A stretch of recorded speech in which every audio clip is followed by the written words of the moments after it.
welcome. Ignore my, ignore the fact that I lost my McFucking voice. We stay silly.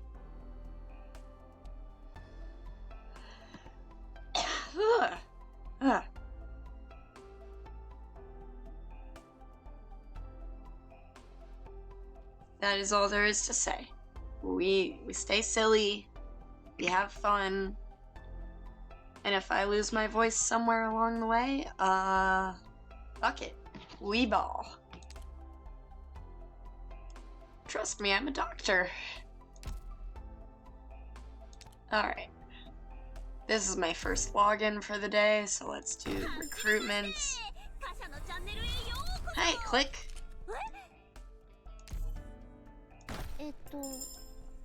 Hi again, Malantha.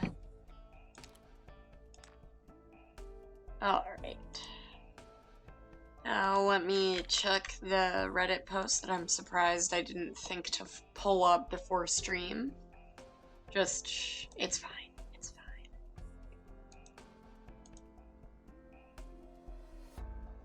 fine.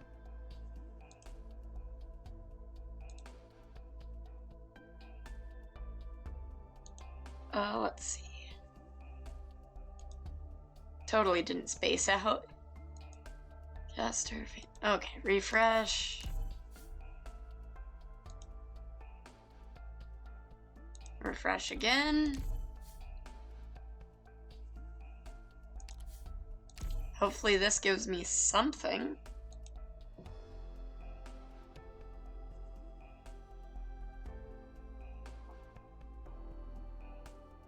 DPS and slow at least should give me a non-zero amount of things. And survival will just fuck me up.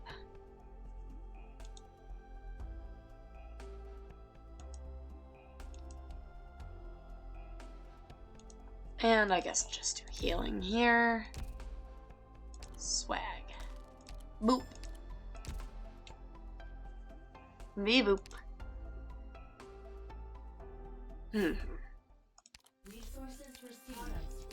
Yes, thank you. Give me all the shit. I gotta do some esports is what we're calling it. Wee.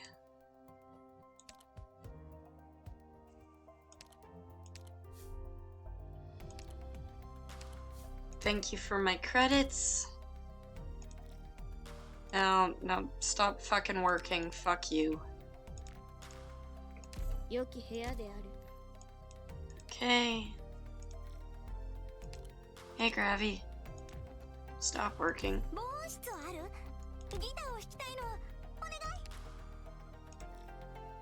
Beep. Boo beep. Everything is fine.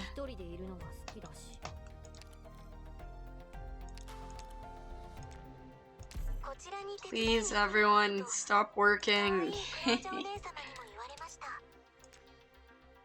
Oh, yeah, I guess we're putting a mountain here.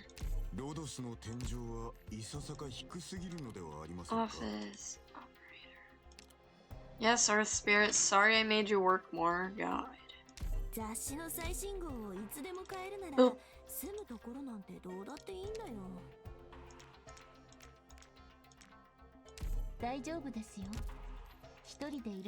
Alrighty. And while we're doing housekeeping type stuff, I did maybe pull on the new banner just a little bit because woman hot. I didn't get anything. I would like to, but I'm rolling one at a time. So let's go. Okay. We got another Vermeil. Thank you. Hi.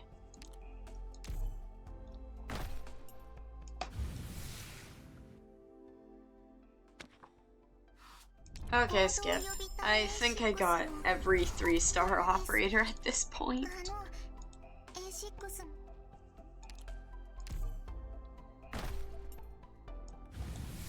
Skip.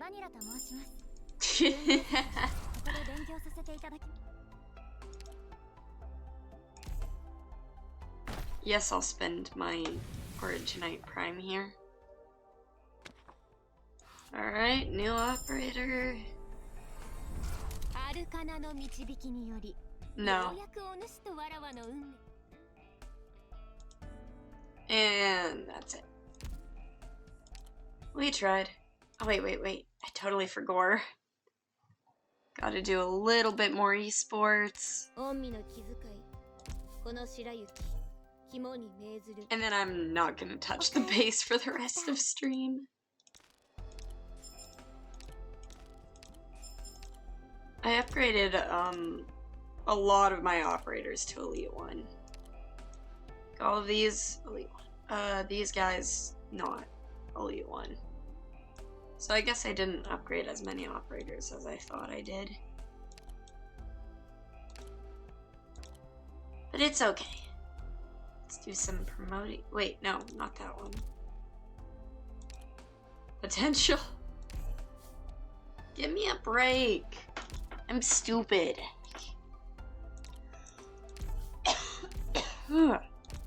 It's all duplicates here. It's duplicates all the way down.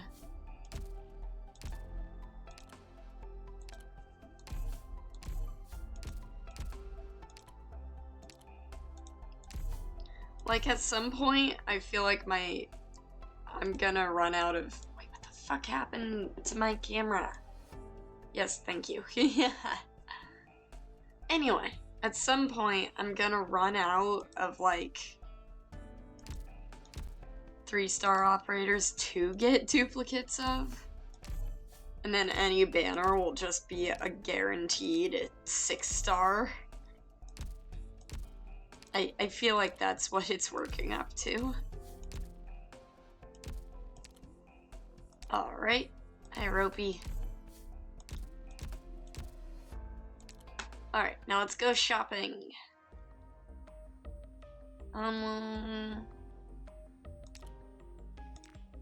Boop. Thank you. Distinction, still can't do anything with. Definitely don't have enough to grab Scotty. Cool. Wait, I forgot the credit store. Beep. Cool. Guess we'll grab another Gavi. Yes, hi again, Gavi.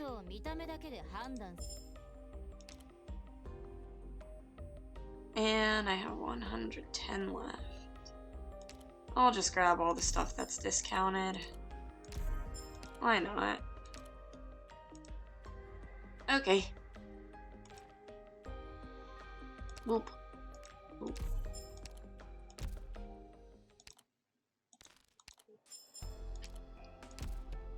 And now while we're here, we're gonna max level Bee Hunter.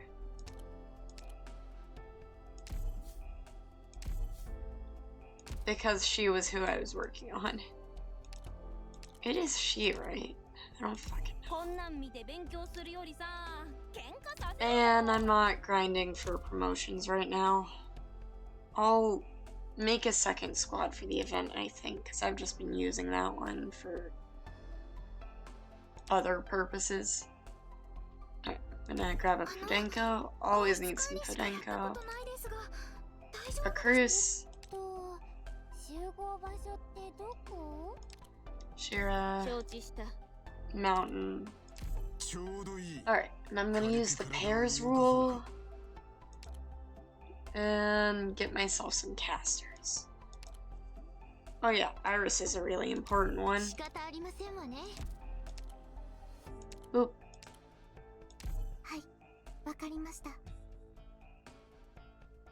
Get myself some healing.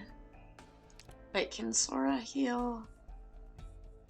Sora's a weird one. I did get her to Elite 1, and she does have good range. Yeah, let me double check Sora.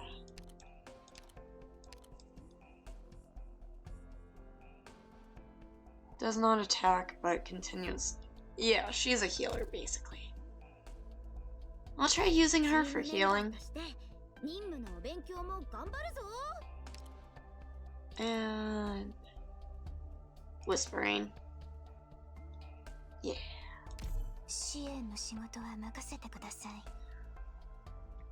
And... I guess get another defense unit.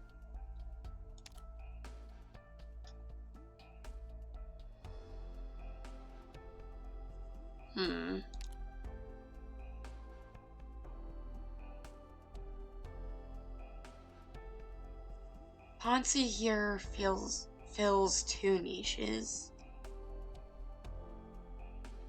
So I think I'm gonna take her. Let me check my fancy special operators. Oh, red is fucking good. I'm gonna take her. Should I bring asbestos?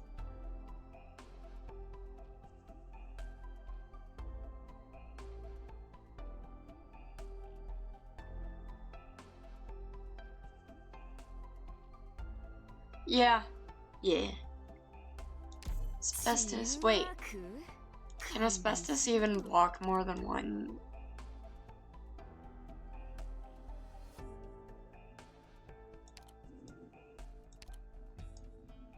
I can't fucking tell.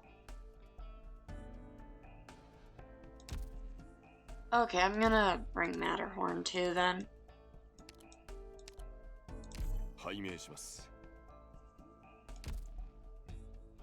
And... yeah. Preparing for some event bullshit. Wait,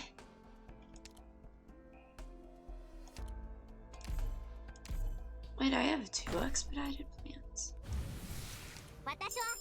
Oh, hello, you're cute. Are you like a penguin girl?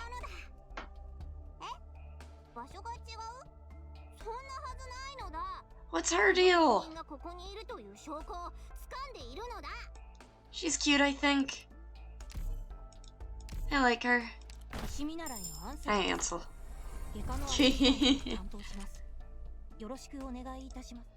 Okay. Let me pull up the Reddit page again.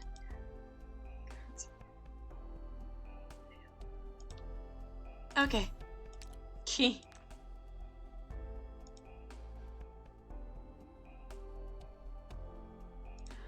Alright. That was fun.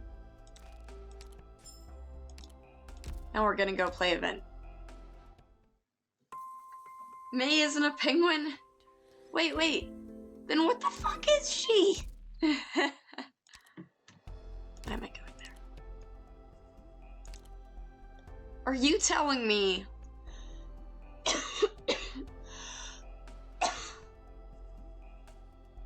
If she's not a fucking penguin, then what the fuck is she? Oh, Library. What the fuck is that? Library Arknights. Huh. It looks like they have the traits of birds, according to the Arknights wiki. Are you sure she's not a penguin? She looks pretty penguin-y. She's more like a duck. Swan. Okay, I can actually see that. I can see that. Can I get her lore yet? Gotta reach elite too, that's fair. Okay. Let's actually play the event.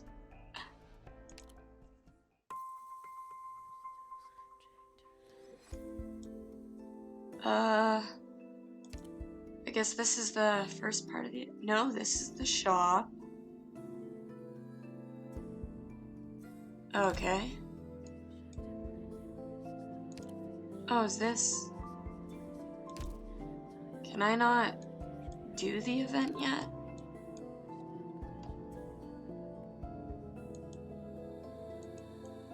I'm so confused. Oh, there we go.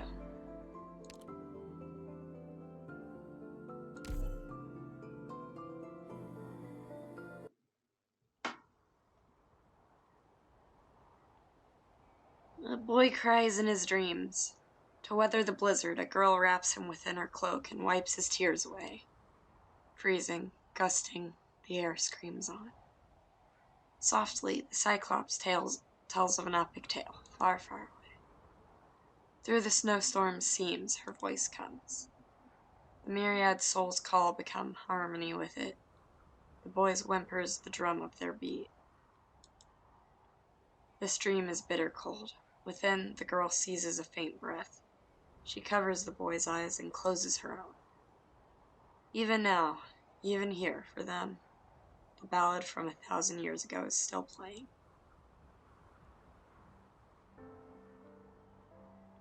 Ellipses!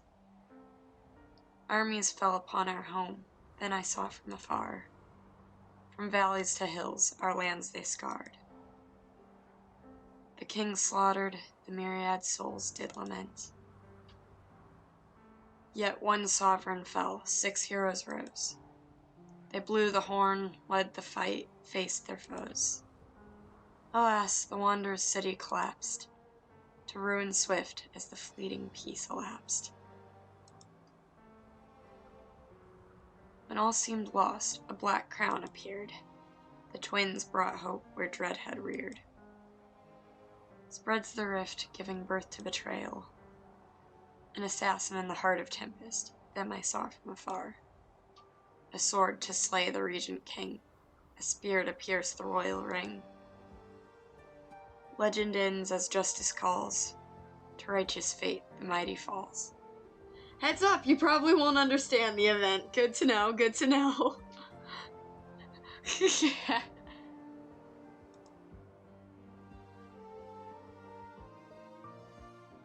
That is how this episode ends. The Cyclops fades into the blizzard of the dreamscape, leaving the child behind her. The boy's own cries grow distant from his ears. He wakes. Summer 1094. Because you need to read the other parts of the actual... There's an actual story in this game. Wild. Outskirts of an abandoned town. I mean, I still have no fucking idea what is going on in the actual story. Just there's furries, war is hell. Is there more to it? This is how this episode ends, Aslan. My story is over. That is what my people, the Cyclops bound for the deep north, saw as they gazed their last of Kasdal. Was that a page from long-lost history, a possible future yet to come, or plain meaningless gibbering? My vote's on the last one, I think. None knew for the past millennium, until they came, and fate's rapids begin to narrow into a surer curse. Of course, whatever. And now the fate she saw has drawn before our eyes.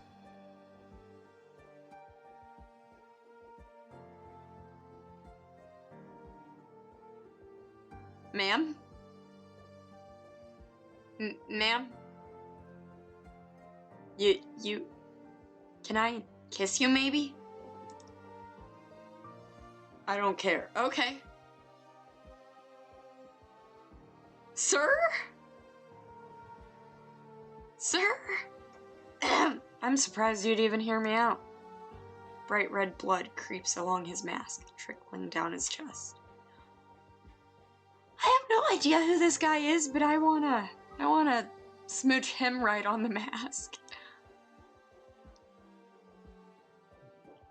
Aslan's eyes narrow, hair. He's out of luck.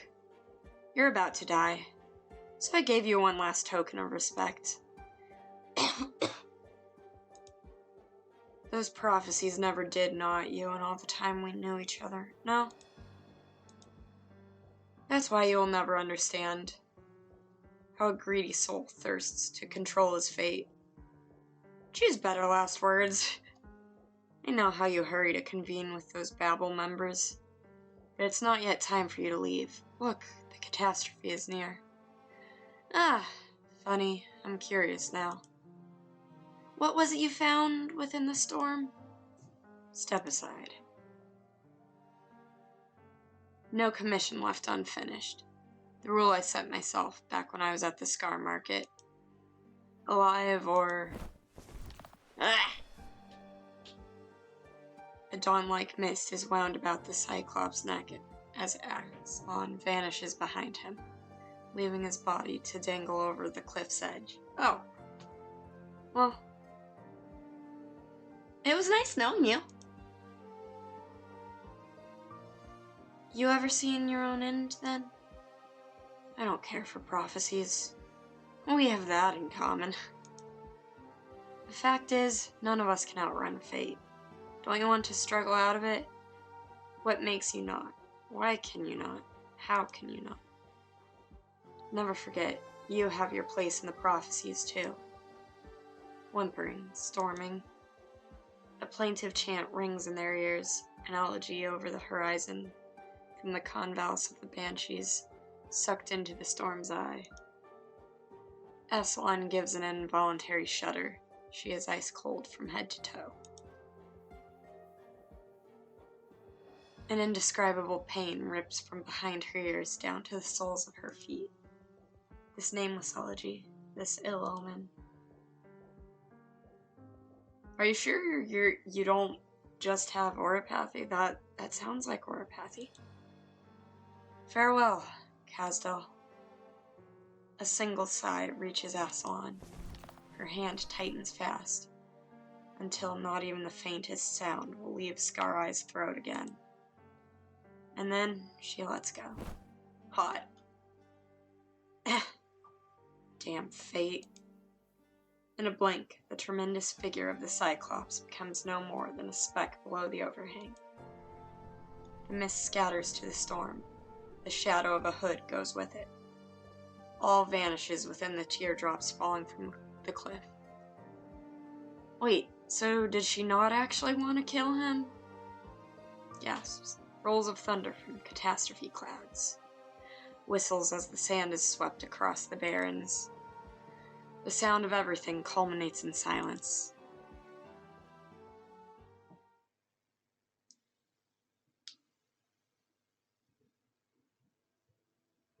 Londinium. I'm sorry, Londinium? Is that what they're fucking calling it? Londinium. I'm sorry.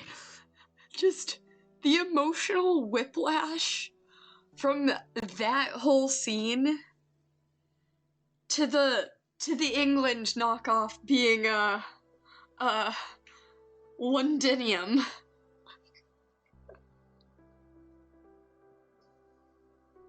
I mean, don't get me wrong, I fucking love emotional whiplash. Guess what country is Victoria based on? Is it not England? Is London, for some reason, not in England? Why are they calling it London? It is England. Yeah. No. Lift your head, sarcasm of hers. If you would still see through the calling she bestowed you, here I stand. Come, step forth. You may avenge her.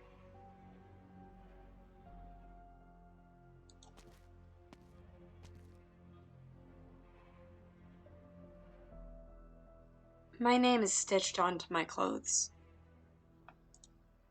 Stitched by Her Highness Teresa's own hands. I can feel it faintly burning right this moment, and I know what that means.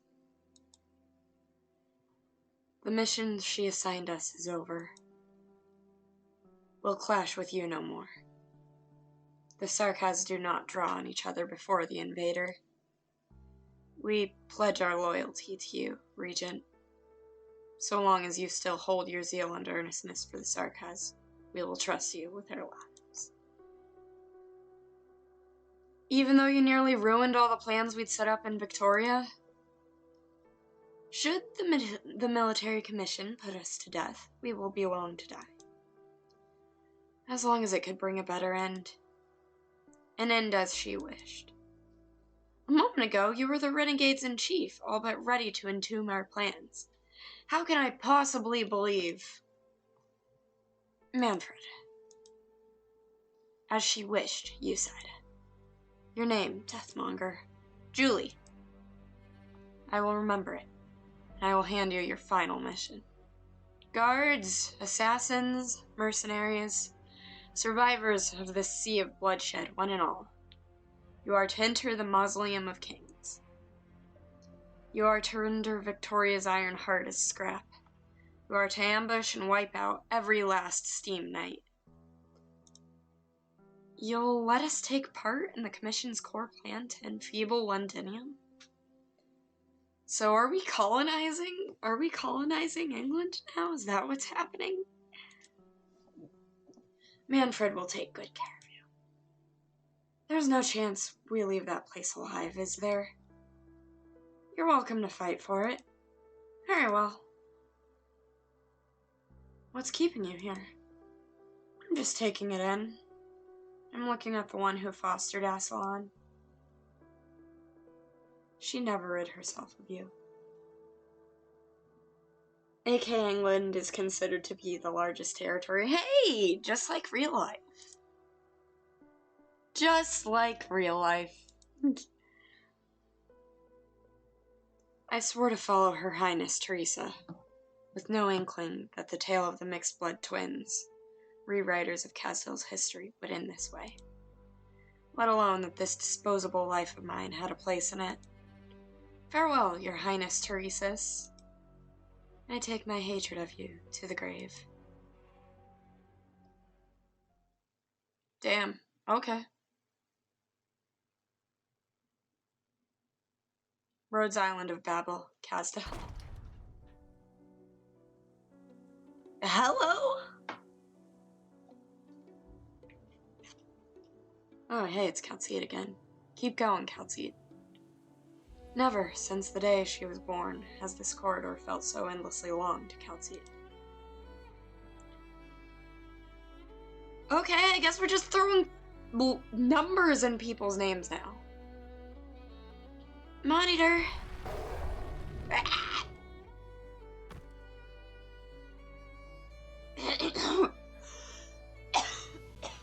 I actually had to cough there. My dame, do not bury us. Castil's soil cannot hold any more traitors. Finish him. I know that, even left on your own, your step will never falter. Amiya, doctor!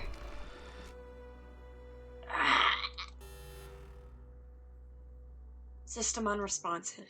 This is... Monitor, cut the door down. Monitor, meltdown. You believe loneliness is yours alone, that you have none of the same kind. Yet, from the day you woke again, we walked shoulder to shoulder, haven't we? Wait. If I remember correctly, the doctor's supposed to be the only human left, right? Is this more Amiya being fucking horny as fuck for Doctor? Is that what this is? Immortal empires turn to dust, elder scepters rent in two under ancients' rallying cries. Pulses over the sky like a surge, the immutable rhythm of the stars, from resplendent glimmer to dull collapse. Death, rebirth, the all-encompassing cycle. She's ever so familiar with it. Okay, can we pull for her? Teresa. Yet still, one day I'll choose to slow down, to stop in place where I am. When I do, Calcite, don't grieve. Keep going. Calcite subconsciously searches her memories. No, the doctor isn't yet.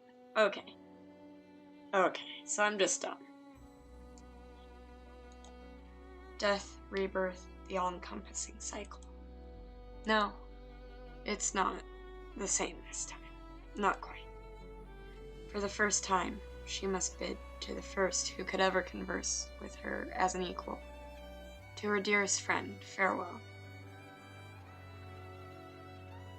Okay. Only human... Wait. I thought the R6s were, some actual lore shit for a moment, and then I realized it was the fucking Rainbow Six event.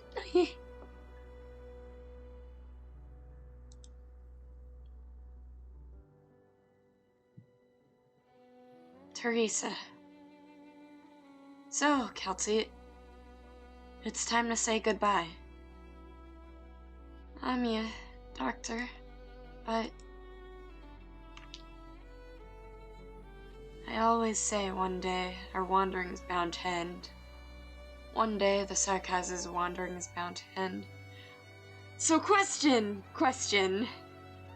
Is Teresa in the actual plot? Like, should they have not let me do this event until we met Teresa in the story? Now Your Wandering too has reached its end point. I knew full well this possibility always existed. Why? I should have stayed behind. It's my... Because I believe in Rhodes Island. I believe in Babel. I believe in you. Kelsey, I hope the roads can be a place you name home. An island you may always return to. Wait! Wait. Is...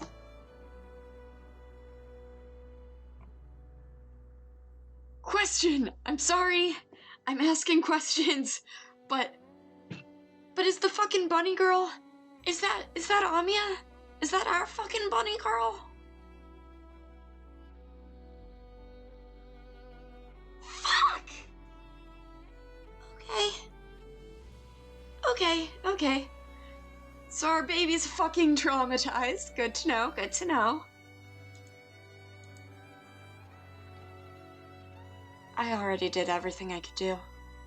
I won't harbor complaint for my own end. Babel's mission is concluded, while you and this land ship have only just set sail.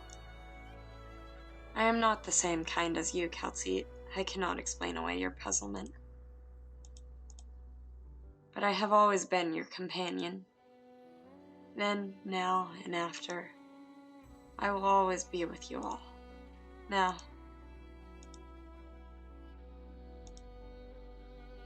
Yoa? Okay. That probably was a bit more lore drop than just Amia having a mom, but I don't care if that's her actual mom. That's her mom. Map description! I knew this day would come. Okay, I have nothing to worry about here.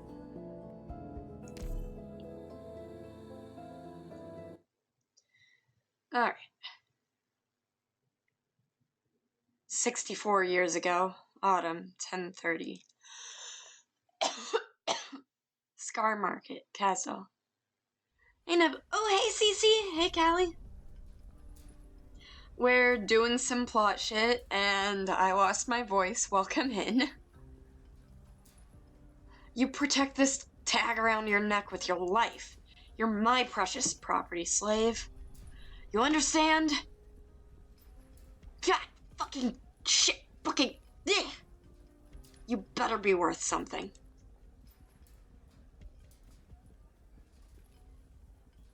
Are those the same fucking art? Except one has a mask and one doesn't? Okay. I've been watching for a little bit, but I haven't figured out what this game is about yet. I'm gonna let you in on a secret, Callie. I don't know what the fuck this game is about either. I'm about 4 hours into the actual plot, and the best I can tell is there's furries.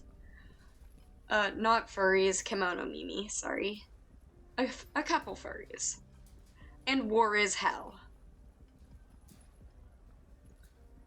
And we've been at war for, forever. And there's also a pandemic. And we're discriminating against people who have COVID, I mean oropathy. And also COVID gives you superpowers. Hope that helps. And thanks for the compliments on my hand. No, it's a furry game. No, because, like, technically, Bojiggle, you have to at least have a snoot to be a furry. So far, you don't have to at least have a snoot, but, like, some paws, a little more than just the ears and tail would help. Even, like, some fangs. Humans died. Okay, never mind. We're fucking animals. Okay, if we're fucking animals, it's a furry game. Stay here and don't move. You inspect the goods? The slave trader casts a glance at the silent slave behind the mercenary's back, then slightly shakes his hands. Where'd you get it? Found him on my way here, dying of thirst and about to become mangler chow. Thought he could fetch a good price. I came from Kazdal. I can find someone who...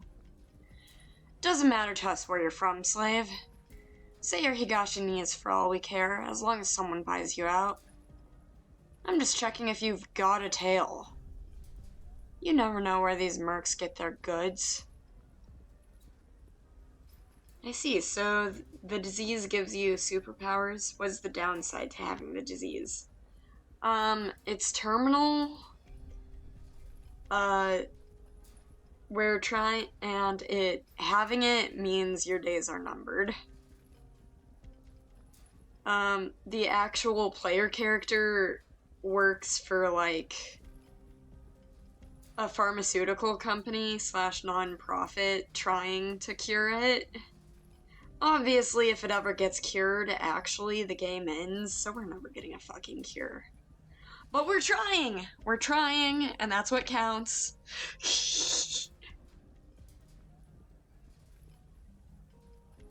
And also, you start growing, like, crystals and shit in your blood. I promise you, he's clean.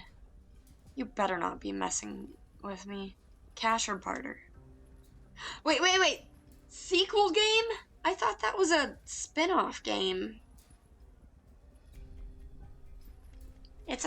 Okay, 500. That's interesting. Ain't gonna live long enough for money to mean something. Give me some good weapons. You're the boss. He's second rate at best. That'll net you 2 blades, freshly cast. How about you take another look with your eyes open this time? You can dress him up as a first rate, but it won't change anything. If you don't like our offer, feel free to get lost. And put that machete of yours away. This is the scar market you're in. Can you throw in more? I was out on the Lithanian border before I got back. I've got first-hand intel about the whole war in the core. Well, here's something for nothing. Careful what you spew out of that mouth if you want to stay alive here. Nothing around, you have valuable first-hand intel. You want to guess where that'll get you? Leave the goods and scram. You're holding up the line. Not happy? Drown your sorrows in the bar. Our boss, Scar Eye, brews one heck of a drink. Doesn't matter if you can't pay your tab. They'll take your weapons as collateral, merc. Hello, hi Scronin. Welcome. How's it going? Presumably, your home hasn't been torn up by war. At least, I hope not. One more thing. Where do you run your bounty board? I'm here to strike it rich. The bar folk will be happy to inform you. Fucking jack off! The merc stares around this floating hub, hidden away in the giant subterranean hollow beneath Casdell. Amidst the moans of the slaves, the faint yet constant rumble of lava and bursts of Originian dust can be heard, rising from beneath the market. Eyeing the rugged path behind him, the mercenary recalls the perils he faced to reach here from the surface and shudders. Just how many people are there in that goddamn chasm? Wait, I'm gonna check the volume. Okay, this is just talking. I'm gonna bring it up a little though, so you can hear any kick-ass music they release. Fuck, sorry. Enough to break your fall if you jumped. Welcome to the Scar Market, Greenhorn. You'll love it here. What's the deal over there? Why the crowd? Probably another big name just rolled back into town. Aren't you here to strike it rich? Go on then. I'd rather keep my horns out of all that mess. The merc vaguely makes out a pale white figure flitting through the chaotic gloom of the street. White clothes? You don't see that every day in Casdell.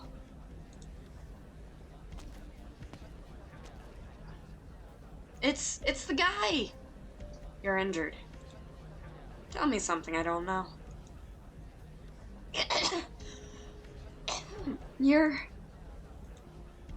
last time I was here, it was someone else handling transactions. Yes. You're referring to my grandfather. He never stopped bragging about how he'd fought you and lived. I'm surprised you'd remember him. In the good sense, though, that means he wasn't lying all this time. It must have been 60 years ago by now. General Teresis. Already? How sad that nothing here has changed at all. Okay. Sorry to ask about lore again, but, do different races, age differently? Because I've been assuming that 64 years before present day means, no one we know is alive yet. Because, these are, generously speaking, 20-something-year-old anime girls. So, do they have different lifespans? They age the same. Okay. They just couldn't be asked to make a teenager. Oh, they do have different lifespans. And I'm guessing the Sarkaz. Calcine is what? Okay. Sure. Alright. How long do the Sarkaz usually live when they're not, bounty hunting?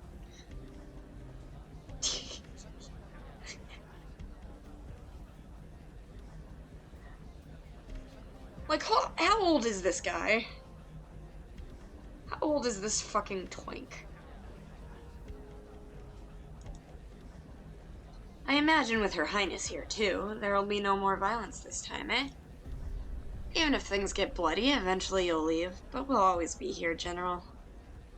We'll always have business, so long as Casdell's unrest never rests. Even now, I remember one thing my grandpa mentioned in his boasts.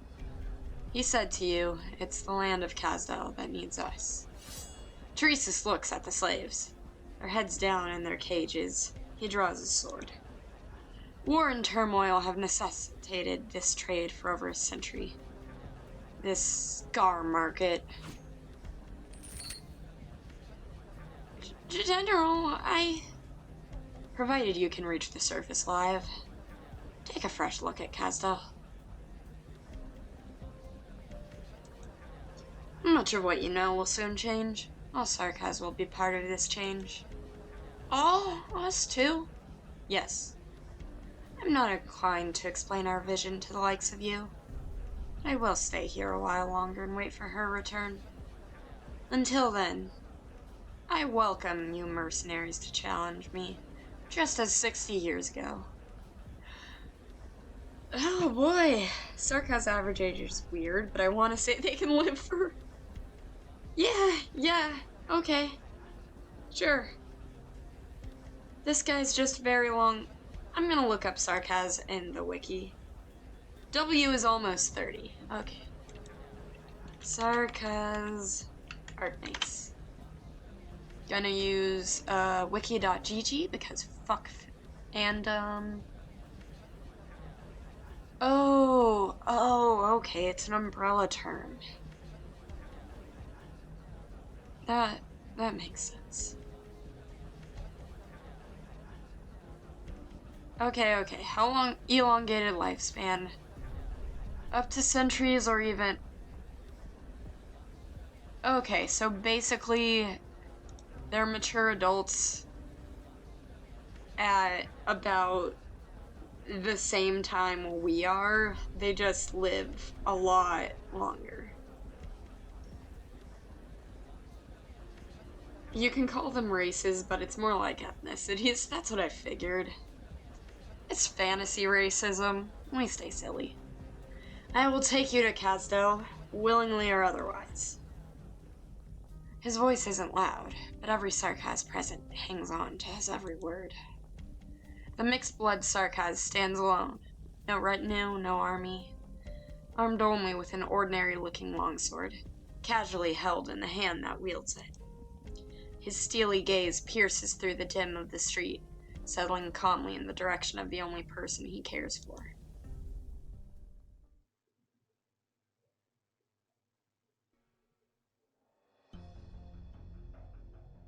Okay, that's a child.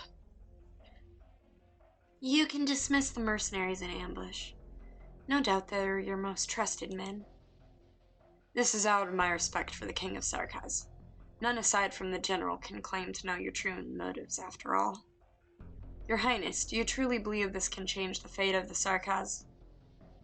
That you're not just another ill-fated hero caught in this cycle of hope and failure?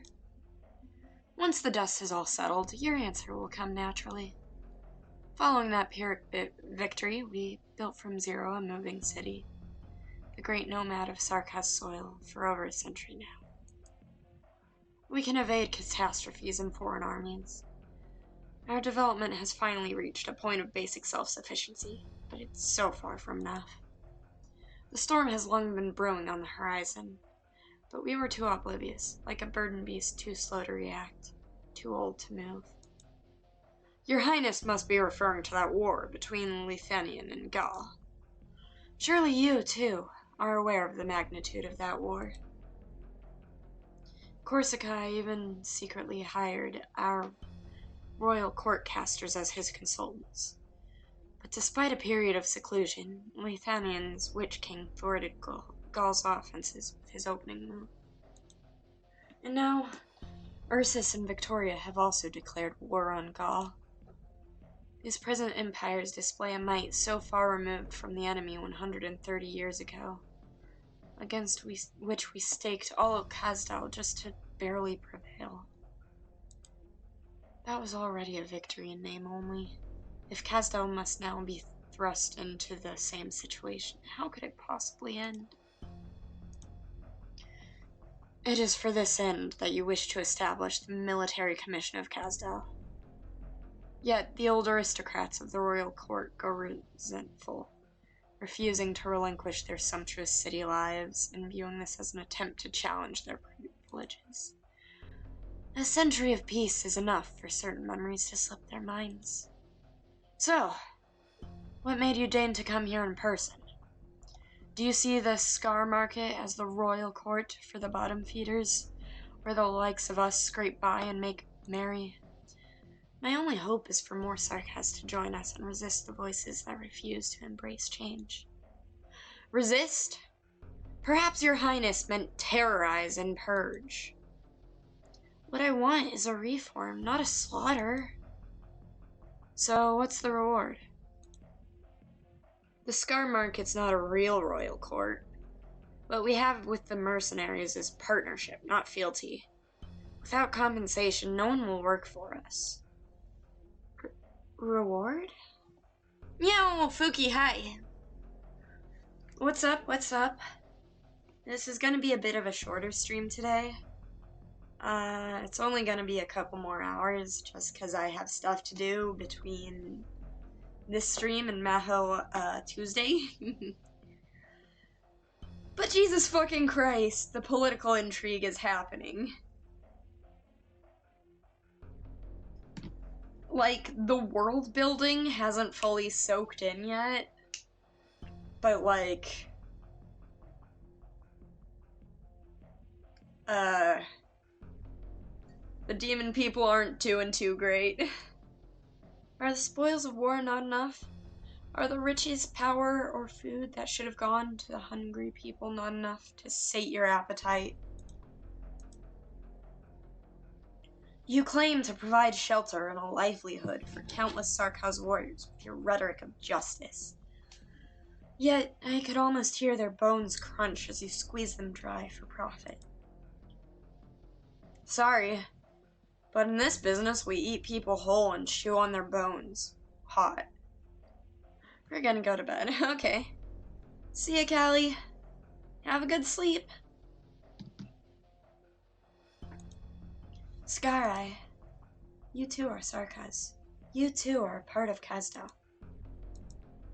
While Teresa cannot see what expression lies beneath Scarai's mask, his emotions are clear as day before her pitch-black crown. No commoner in Kazdal would ever dare defy the royal court. But in his emotions, all Teresa sees is fervor and bloodthirst. You won't refuse. Huh. Why would I? Do you think I'm scared they'll take revenge on me? The royal court's no mystery to me. Your Highness knows that plenty well. And let me say, you've promised me, no doubt, the best reward I could ask for. We thrive on chaos, and I can see the level of chaos you will bring upon Kazdal. The fact that you've kept the name Scar tells me that your ideas haven't changed. Like you said, the nations of Terra have grown tremendously in power over the last century. We could throw more revenants into the soul furnace and stoke its flames, but it'll not close that gap. So why force the people who aren't really of the same race to band together, call themselves the Sarkaz, and build a giant target called Kazdal? The war between the four superpowers has proven that the other Terra nations can accept our existence as mercenaries. And that's where Scar Market comes in. And your Highness surely knows that we've become a community, a town, because many of us could never fit into the elitist, bloodline-obsessed royal court.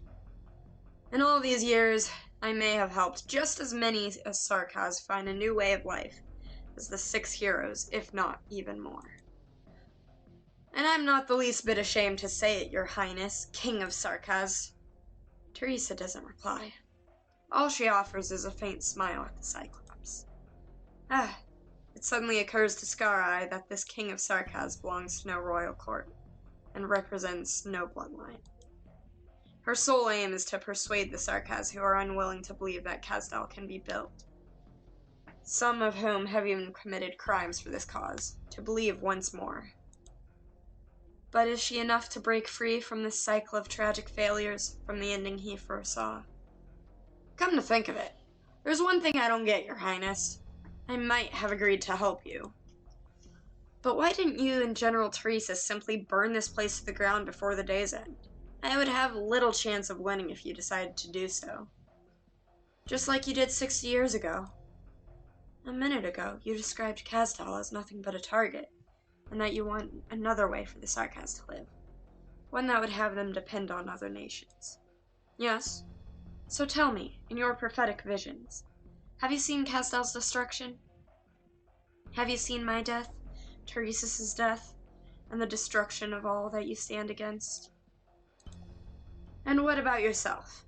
How do you behold your death? A slow and agonizing death by oropathy? Slain in battle on foreign soil? or drowned in a sea of plots and conspiracies. Have you ever left this place and seen Castel as it is now? Have you ever truly seen the future? Is this your way of asking for a prophecy? I don't give handouts. But for your highness, I'll consider a discount. I'm totally just playing spooky video game music at work. Oh man, honestly, if you're gonna play spooky video game music at work, this is the time to do it. Such nerve! No wonder you were able to claw your way out of this bleakness and rebuild this mercenary's paradise. But I'll pass on the prophecy. Prophecies and fate have no value. It's getting late. I look forward to your return to Castel. He watches her go and heaves a long sigh only when even her footsteps fall from earshot. Son of a bitch. Foresight prophesies his own death. He bought his coffin this very morning. Damn.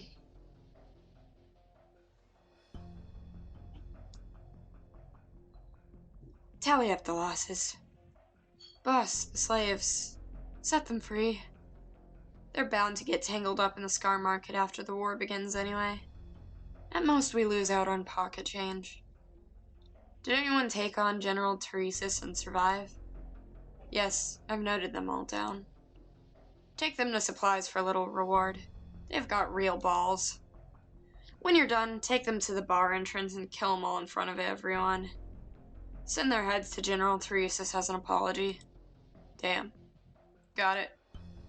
Send the rewards to whatever family and friends they have as bereavement. Tell every merc looking to make a living in the scar market. I don't want to see anyone trying funny shit on my turf.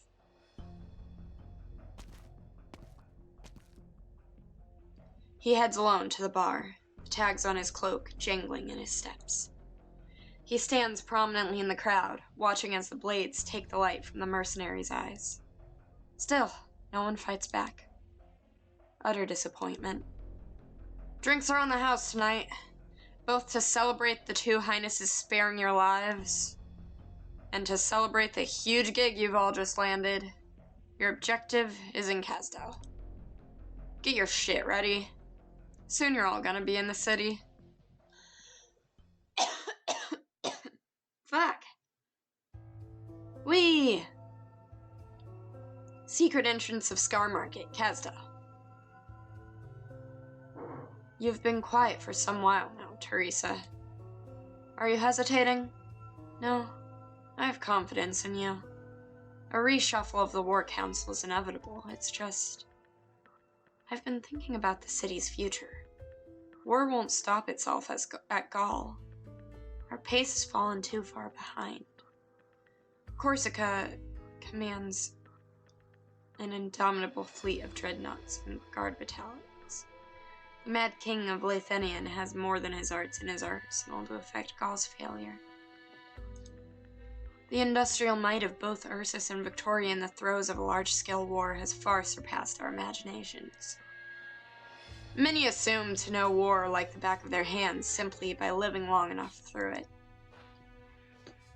If our concept of war still lingers on the great battle from a century ago, then we have drastically underestimated how quickly wars can nourish empires and fuel dictatorships. This is exactly why we need a military commission. It's more than that, Teresis. I know. When the day comes, and the Sarkaz wish to live on, if a brittle, creaking city is all they have to call their own, it will be far from enough. Do you remember the idea I proposed, back when Katsiit was designing the city's blueprint? I thought Katsiit was a cat girl! Okay. Babel. To transcend the borders of race and nation, to echo far and wide on our ideals and our epics. Founded by a Sarkaz, we will prepare Castel for the coming crisis, strive to eradicate the poverty and disease that have plagued them for millennia, and send a message to all of Terra. There will come a future when we all stand as one, The Sarkaz, too, are part of Terra's destiny. This is not the first Teresa's has heard of her idea. Apart from the dame who left after helping build the nomadic city of Kazdal many years ago, he alone knows the true belief of the current king of Sarkaz. Kazdal won't accept this babble, you and I both know that well. It's but a dream of attempting to subvert reality. Yes, for now at least. We can't be talking of such grand ideals while even our own affairs are slipping away from us. It's my hope this babble can become a part of Kazdal, Teresa's. Are you prepared then? As I said before, it's not just the other nations that will oppose you. Kazdal and the Sarkaz clinging to their hatred will also stand against you. It is cruel to force them to forgive and forget. The persecution of the Sarkaz is not history. The ancient hatred is what drives many to survive until this day. I am the king of Sarkaz. The responsibility is all mine to bear.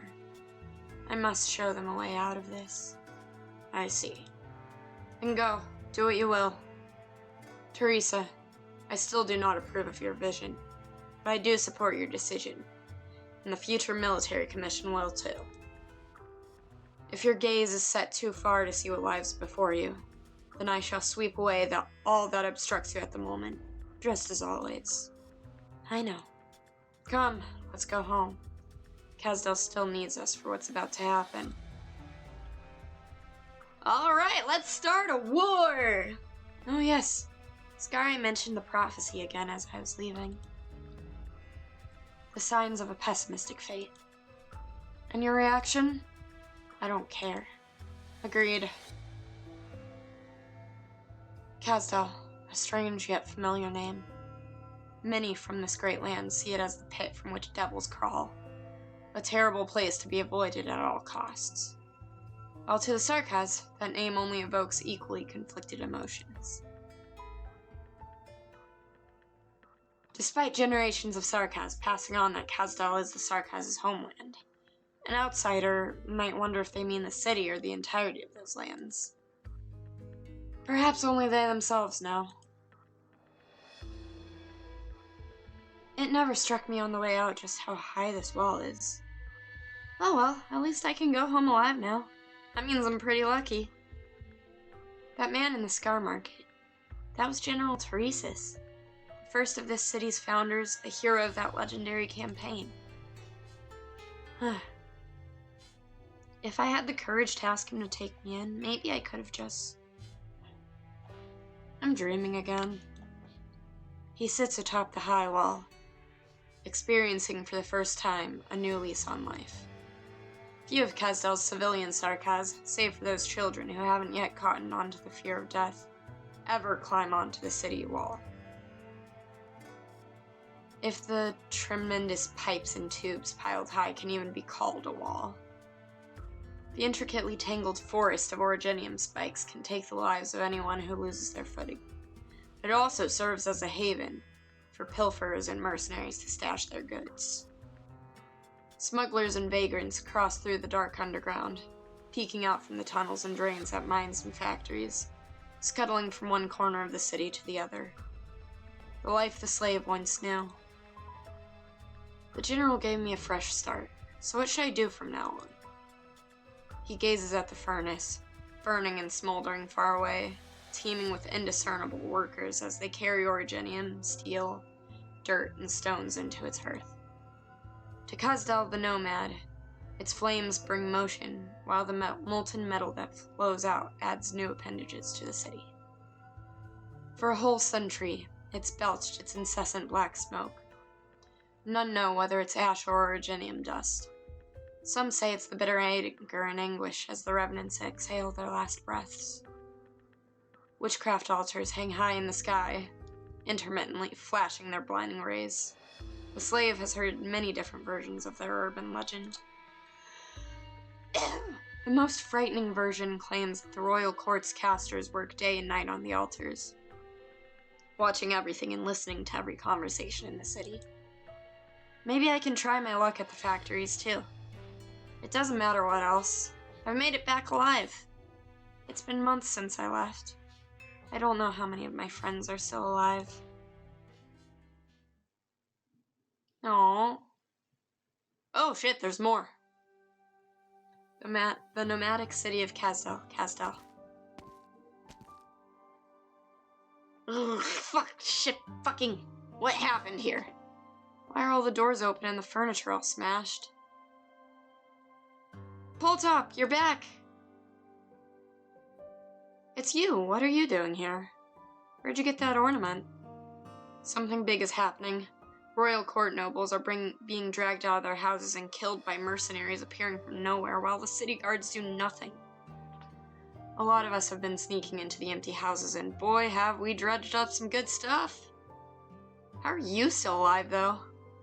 Word got out you wanted to leave the city and find your own way, and after so long, we all assumed you died out there. Heh, you won't believe my luck. First, I was left to die without food or water, then I was taken to the Scar Market. But guess what?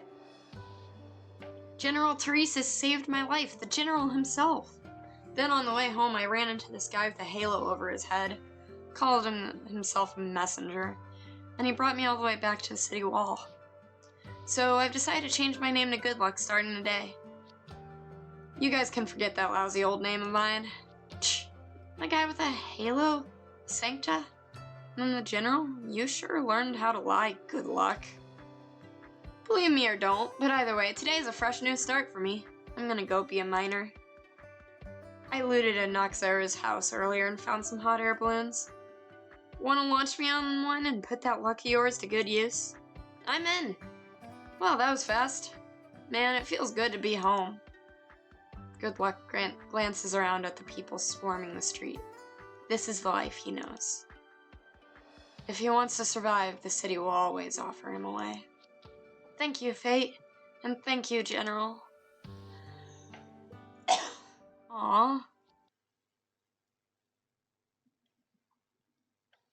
Okay. That was a lot of story. Holy shit. Like, that was some cutscenes will play in sequence. Levels of... Damn, okay. Okay. And we're only on stage 1. Oh no. Okay. There's a stance change. There's a Podenko.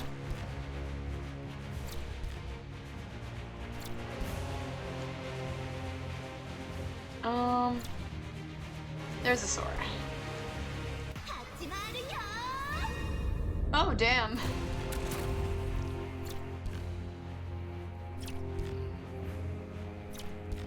And Cruz.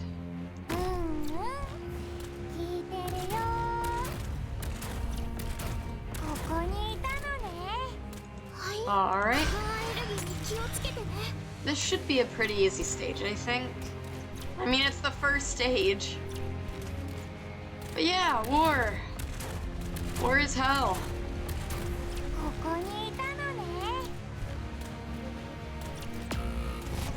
Oh, damn, okay.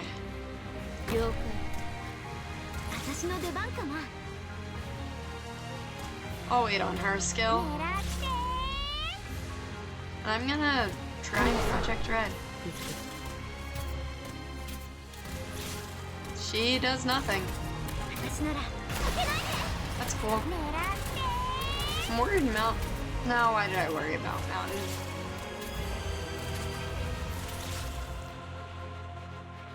I like Sora. Wonder. I put her here. Well, she's not in range then. Hers is still good.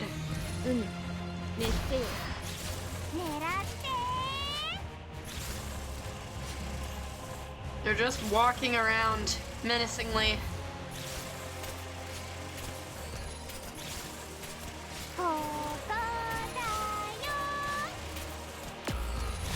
Alright, I should set the Crocodile counter back up.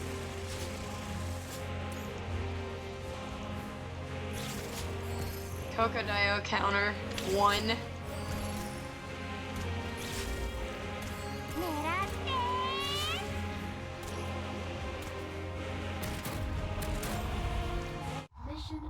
Okay. That was some lore. Oh no, there's more for this stage. Autumn 1031. The nomadic city of Kazdal. Kazdal.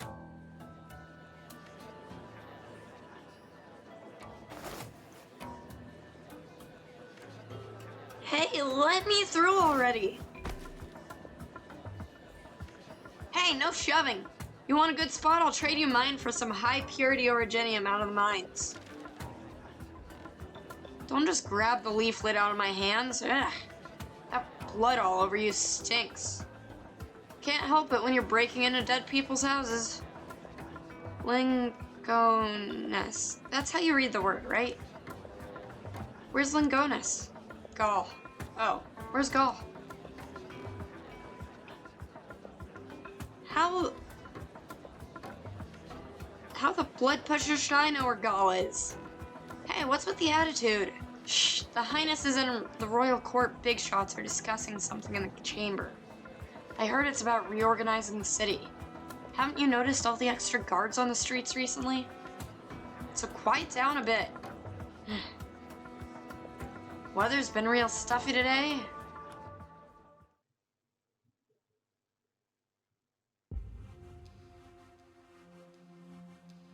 It is decided.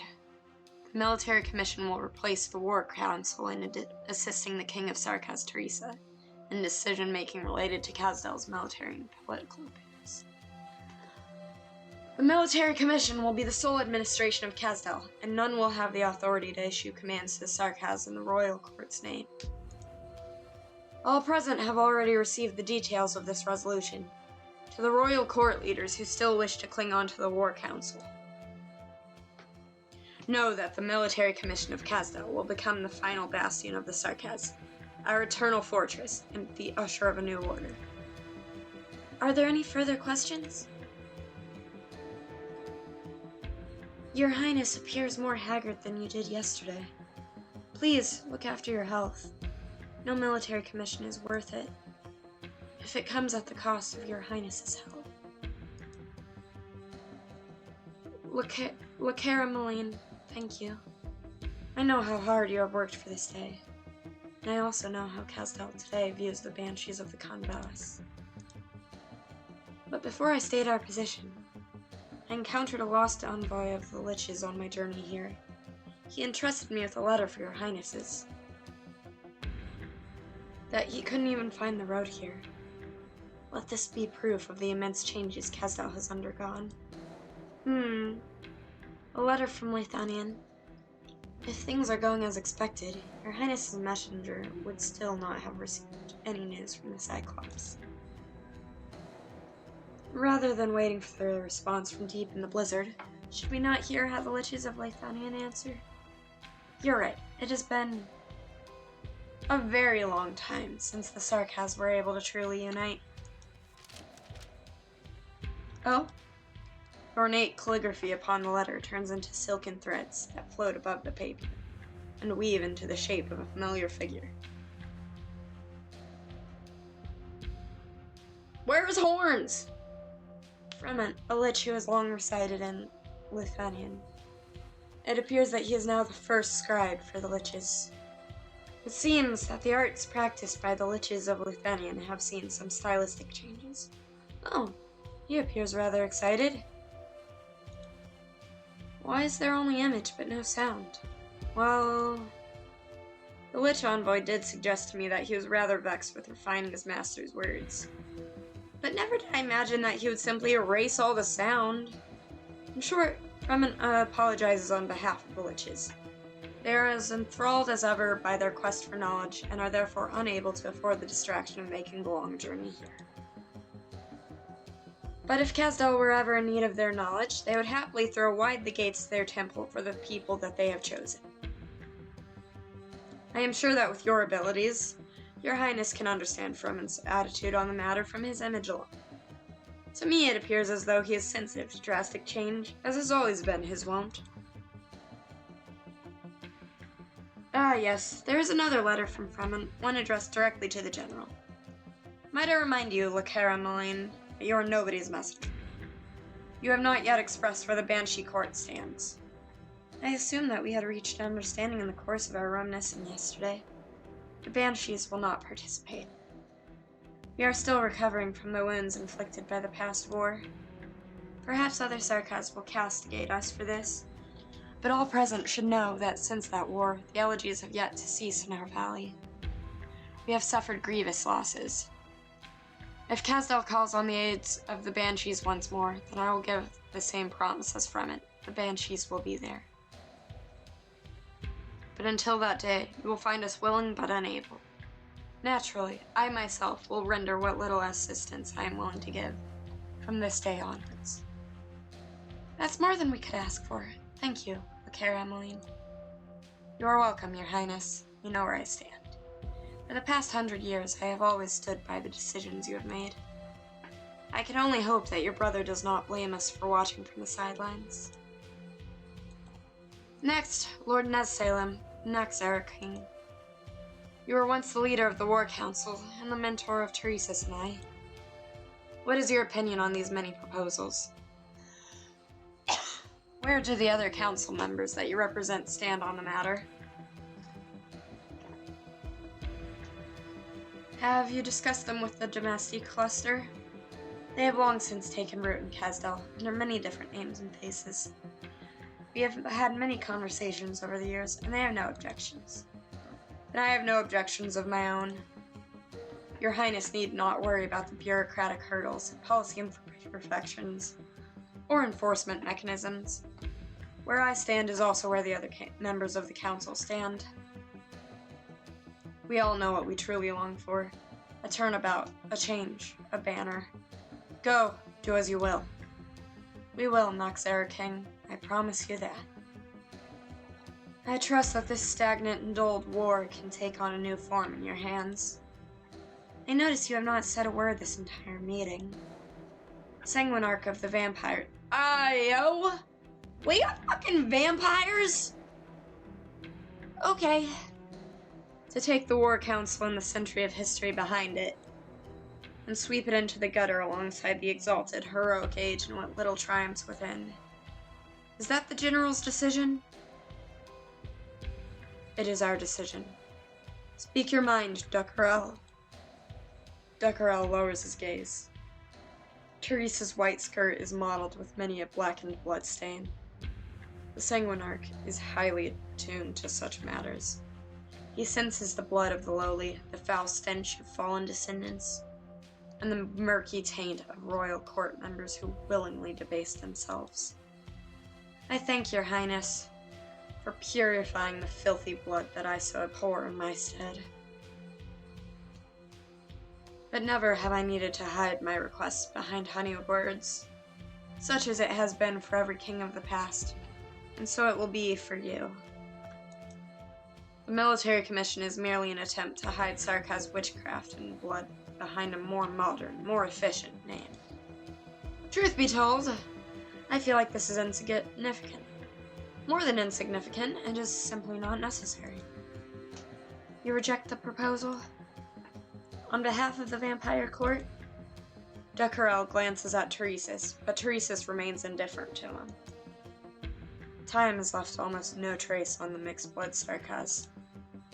He stands steadfast by Teresa's side, the same nameless warrior who stood by the seamstress a century ago. His eyes never fall on the vampire. Not a rejection, no. I am merely expressing some minor frustrations about this meeting. You are great and powerful, all of you are.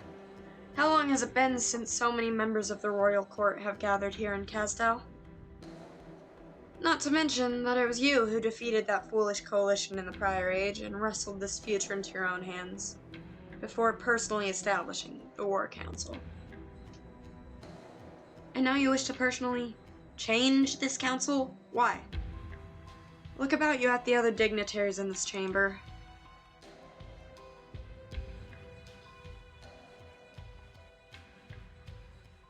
You have long reached a consensus. The only obstacle to your military commission is myself and the vampires. You would foist some ridiculous title upon me before forcing all vampires to bow down to your commission. When did you learn this political trickery that those Victorians and Lithanians love? Why not take my heed? Why not just take my head, here and now, and slaughter the vampires within this city's walls? This meeting was not convened to persecute anyone. Was it not? It was convened to discuss how to bring Casdal into a new age. A new age? And that so-called Age of the Six Heroes the songs love to praise. What I saw was bloodthirst and violence. I had thought that when I arrived in Casdal, I would be greeted with the sound of Elis's wailing, but what did I see instead? I saw the coalition routed. Witchcraft, enough to cover the land and fill the skies, crushed the enemy front. The power of the Sarkaz shook the earth. I felt amazement. I felt excitement. Spurred by my passion, I took the head of the Lithanian envoy who had orchestrated the coalition and offered it to the War Council. Nez Salem! That war was the true beginning of a new age. I thought you would agree with me. Have you too succumbed to schemes and politics and shut your ears to the echoes of the Abyss? The Abyss has no place for you, Duckerel. Do not drag me into your tantrum. My apologies. But I am curious, what position did they offer the esteemed Sarkaz Master of War in the military commission that has rendered even you so short-sighted? All I await is the next war. And what war would that be? If it pleases you, your highness. Come, Duckerel. I will show you. Teresa nods her head in silent approval. The king of Sarkaz's emotions enveloped the entire chamber and all the members of the royal court. Through the king's eyes, they see ruination and grief. They see the century-old order that the Gaulish Empire so painstakingly maintained within the core region, obliterated by the combined forces of the other countries. They sing Lingonis, the capital of the world, doomed to never again appear on a map of Terra.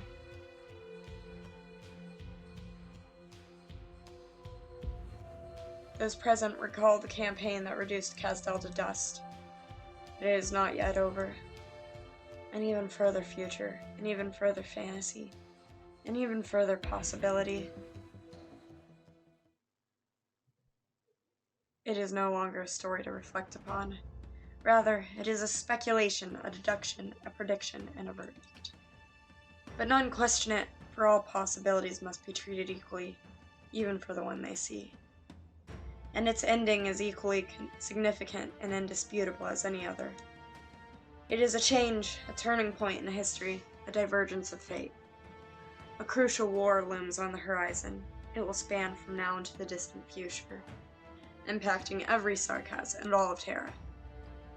All present have seen their positions in that war, the roles that they wish to play.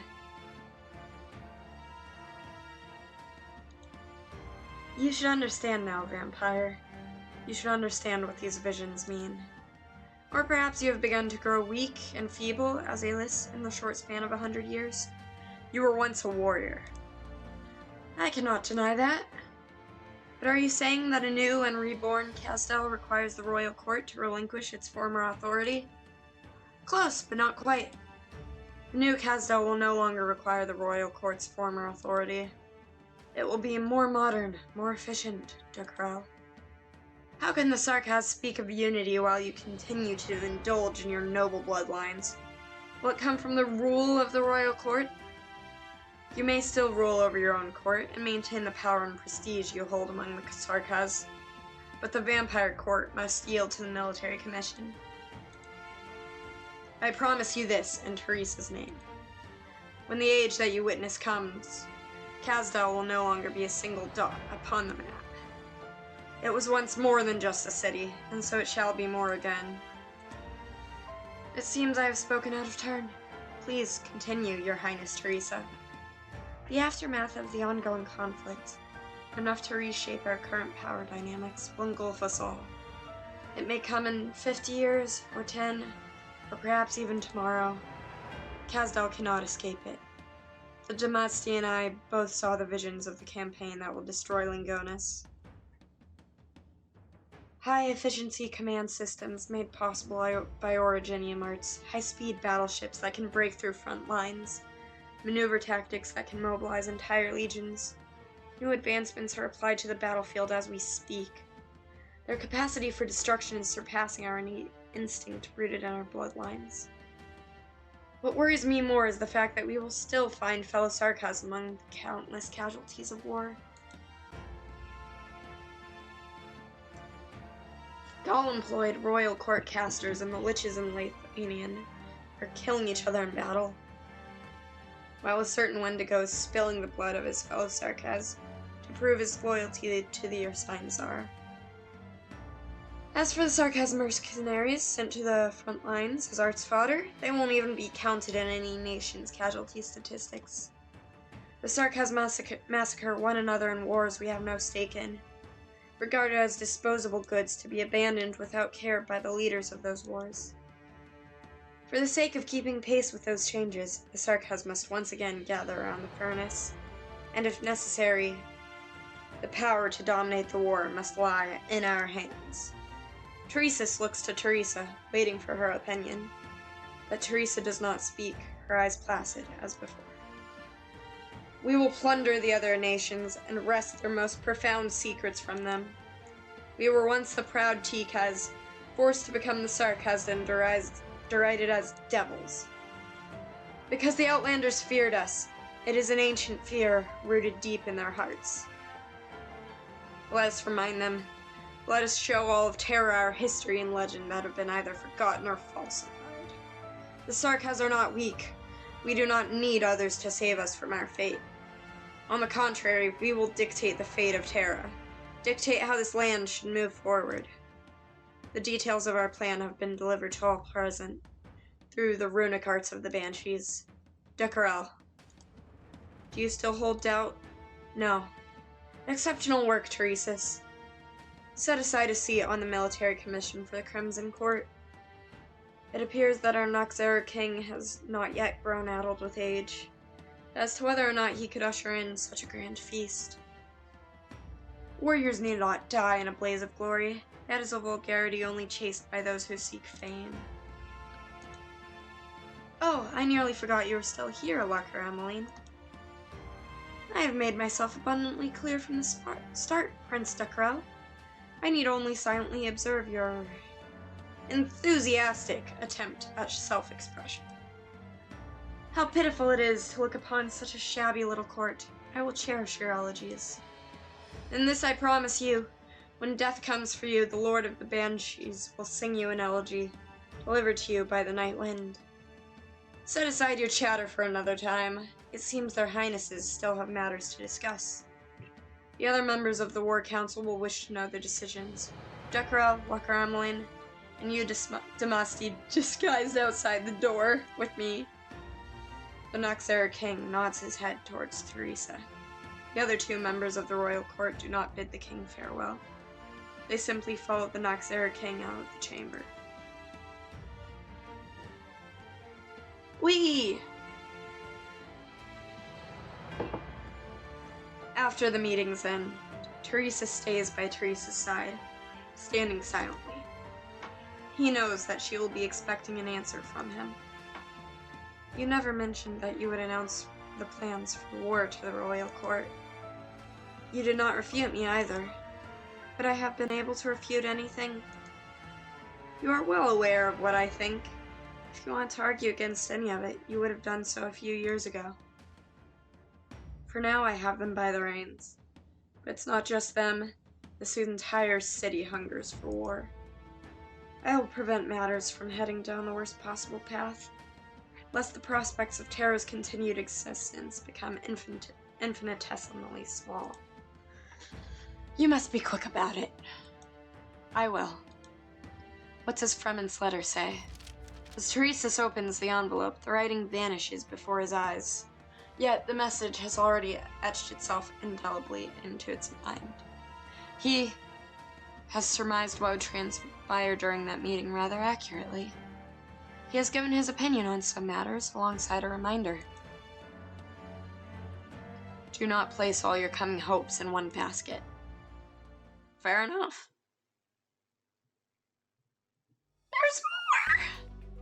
The nomadic city of Kazdel. You with that, Babel? Pah, don't count on the military commission to look after you all. We're here to help you. Help us? My parents died at the hands of you Lathanians. You got some nerve. What, not scared of me? We knew what to expect when we came here. Just needs some getting used to. Besides, our captain warned us not to agitate the locals. You looking down on me? Jack off! Huh? The hell is this? Let me go! Oh, it's her! Do not harm him, but do make him leave. Dr. Kelsey? I said to not deviate from our planned route, even if it is to treat the wounded along the way. Sorry, Dr. Kelsey. No matter, you handled it well. We've reached our destination. Welcome to Babel.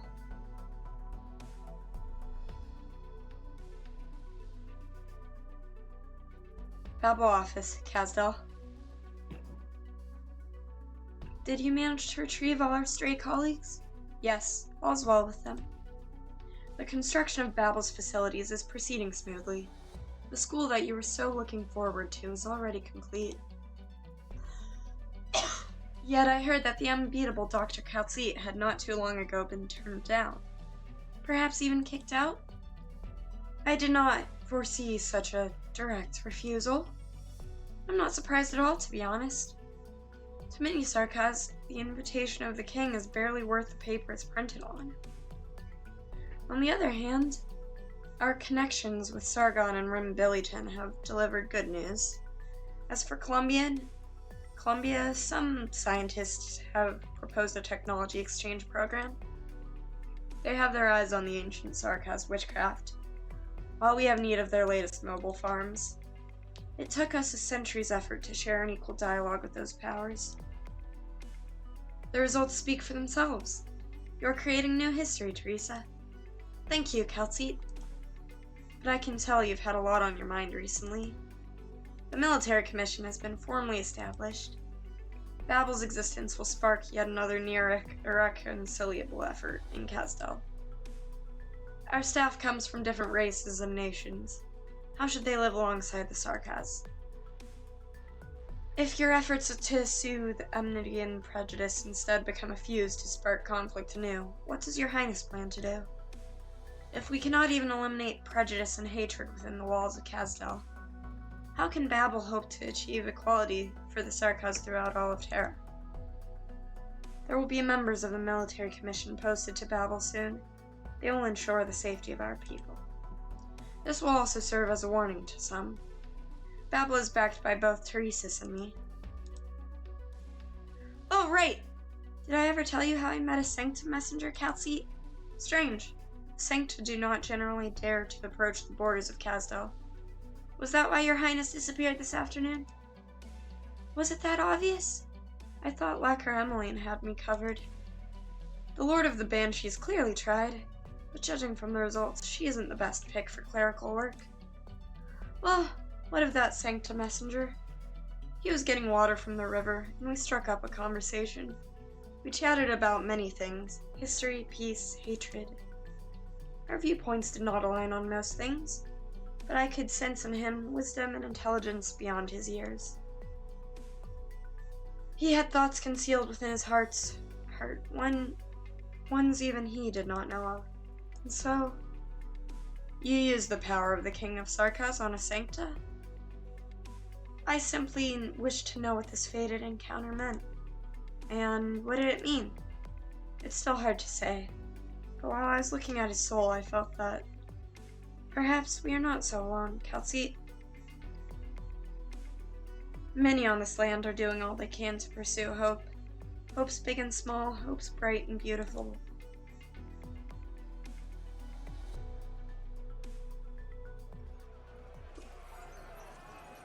Oh hey, it's this guy again. Ugh, that hurt. Are these people nuts or something? I just wanted to get a few nice things for myself. Never even heard of any Babel. He steadies himself against the wall, gasping for air as his vision begins to blur. Fatigue floods his limbs, weighing him down.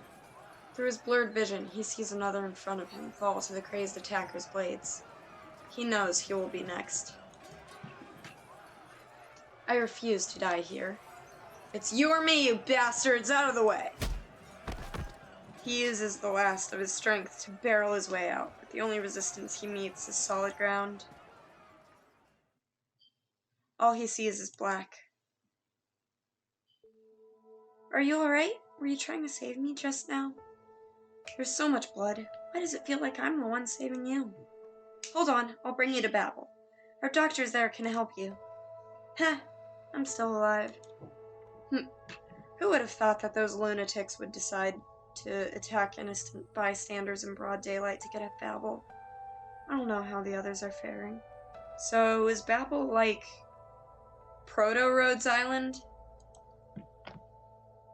Hey, stay with me. I still don't know your name. I'm... Good luck. Huh? For the first time, he regrets giving himself this name. Okay, that makes sense. Oh, hi again, Shirayuki.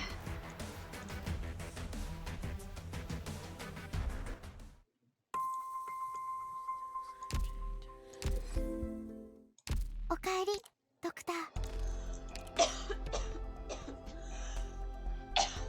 Damn. Everyone loves political intrigue. Okay. I guess I'll do...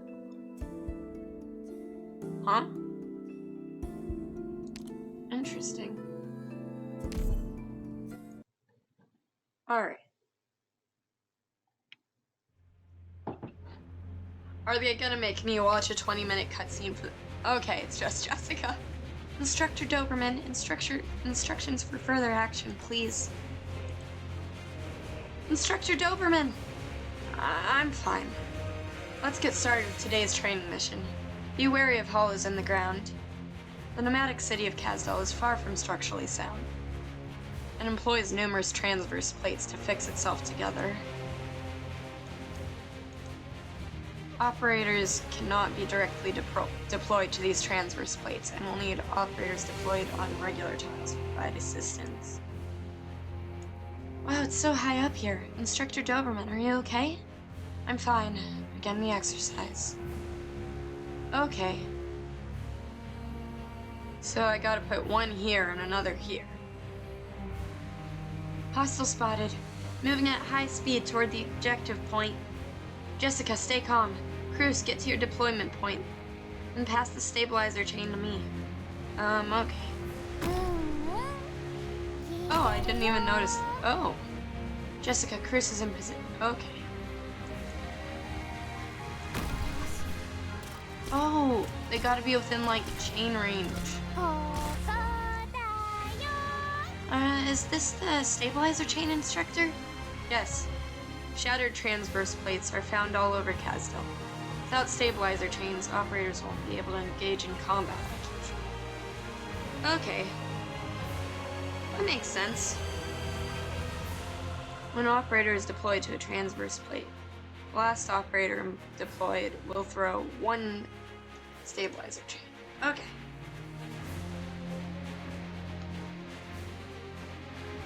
Enemies seem to be slowed down by the chain. That's right. Stabilizer chains can also apply special effects on enemies. Okay. But remember, an operator can only hold up to 2 chains at once. Okay.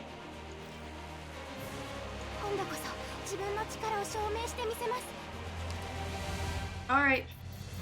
Huh? Alright, the next exercise should be improvised combat.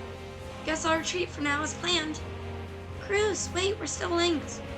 Cruz, Jessica, stay close. Remember what the exercise is.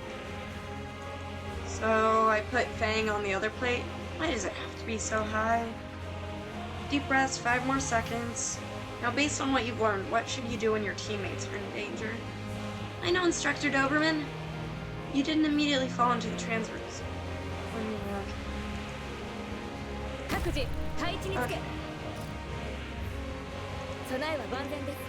So I guess Jessica's fucked. It's fine.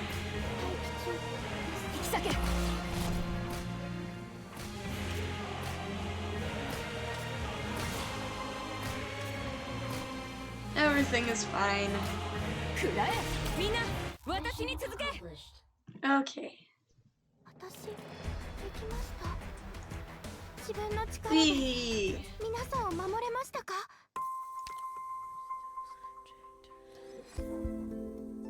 Now the question is, how long is this cutscene?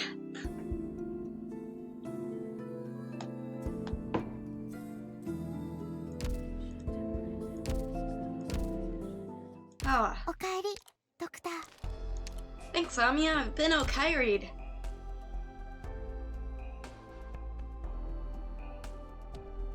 Okay. Now I'm gonna roll again. Let's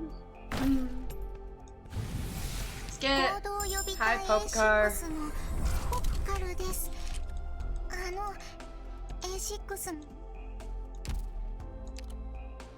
Alright, intermission done.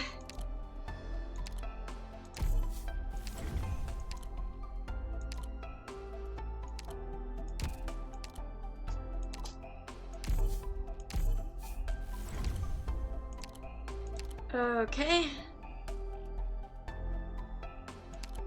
Alrighty.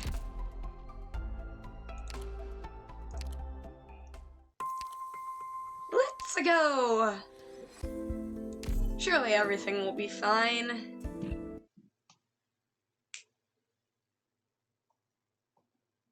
"26 years ago, autumn 1068.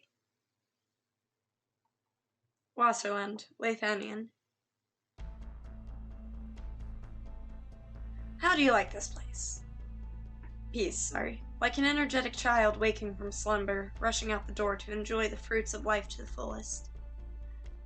It was the Kurfürst who wrote it, inspired by His Holiness's visit to Wasserland when he was still a messenger of Laterano. The young and enthusiastic future pontiff told the children about all that he has seen, the ocean that Iberia watches over, the city of Athenius, where Minoan myth and machination exist in equal measure, and a passing mention of Kasdal, the city of sin, the whereabouts of which are unknown. The Kurfürst was there, and he was fascinated by His Holiness's descriptions. The first draft of this work was in fact written at that time, but the Kurfürst was not satisfied. Even after many years of revisions, a final draft has yet to be completed. Until recently, when our scouts located the elusive nomadic city of the Devils and sent back photos.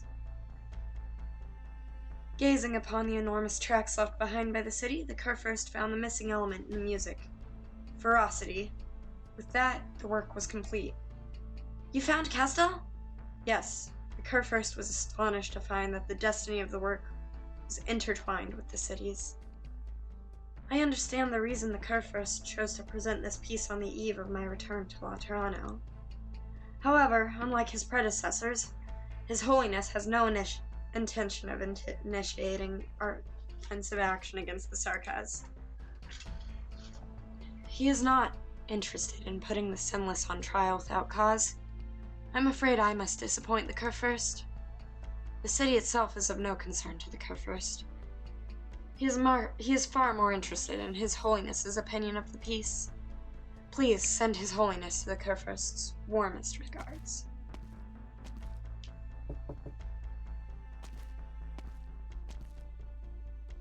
We have a response from Syracuse. Only a few of the family have agreed to participate in the action. Their men will rendezvous with the fleet soon. I can't believe Laterano rejected us. Inform the Syracusans to move quickly. We must mop up the city before the other Kriza can react. Take Kasdal before the other Kurfürsten can. Do not repeat the mistake we made at Gaul and miss another opportunity. Is that it? Oh. No. Scar Market, Kasdal. I like Lathanians. You always bring so much business. And it's smart that you disguised yourself as a prisoner in a smuggling crew rather than flying the banner of a messenger. Now tell me what you want before I lose my patience. Trade, muscle for hire, intel. The Scar Market has everything you need. Cooperation, esteemed leader. We don't have a fixed price for cooperation. Are you sure your Kurfürst can pay my price? Don't you want to know what we're asking for first? There's nothing that money cannot buy here, Cabernet.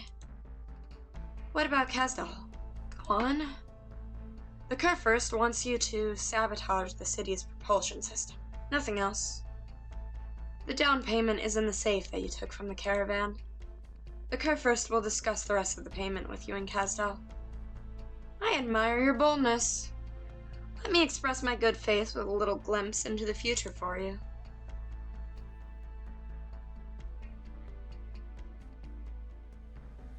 The nomadic city of Kasdal.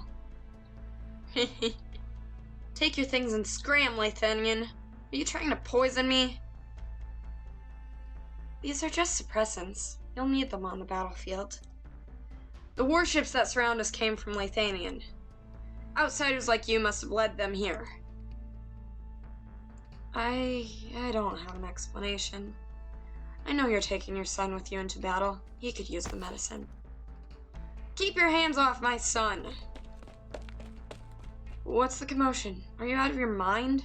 She's a babble doctor. Are you okay? I'm fine. He wasn't really trying to hurt me. Good luck. You married a babble woman, and now you've become a shill for the invaders? They'll be the death of you, I guarantee it. Many of us are also pained by the impending war. We've requested to join you on the front lines. Lunatics. Who knows what schemes you have on the front line? You'll get yours in the end.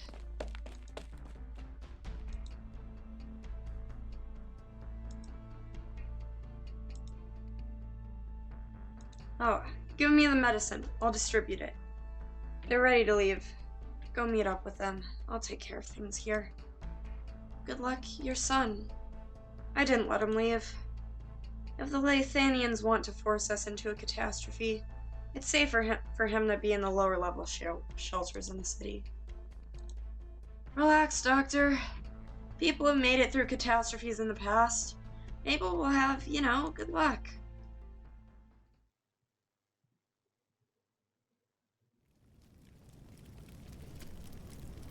The furnace has burned for more than a century. War, catastrophe, migration, exile. All the suffering since the T-Kaz era has not extinguished the hatred of the Revenants. The sarcasm seen in many Kazdals through the ages. The memory of yesterday may be unrecognizable by tomorrow, but the soul furnace has been a constant for this generation of Sarkaz. Home is where the soul furnace is. I can get with that. Kazdal.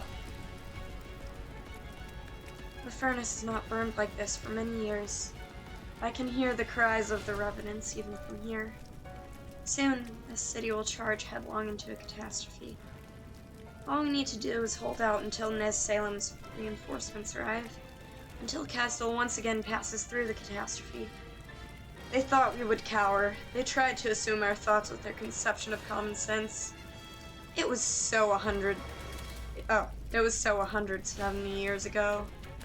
And it is so now. Arrogant and laughable fools who never took the time to truly understand us. What fate do you think awaits this city, Teresis? To be honest, the chances that it survives are slim.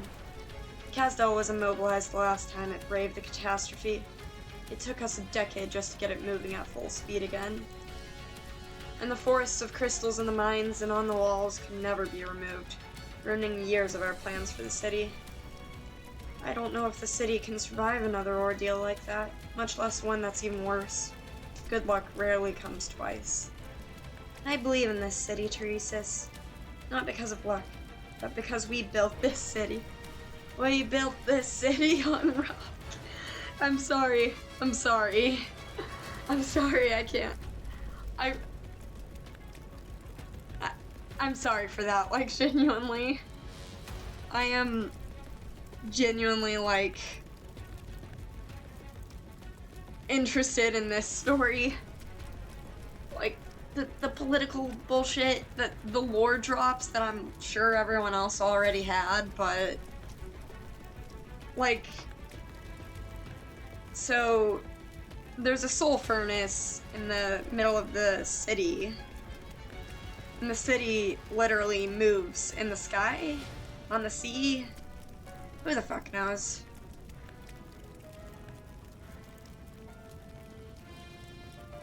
And also, these people are basically functionally immortal.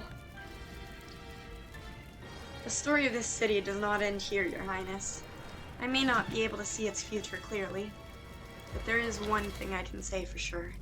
The city continues to exist into the distant future. No one can say, however, if it will be a sanctuary of hope or a ghost city of the dead. Scar-Eye, have you not grown tired of the ambiguous words of your kind?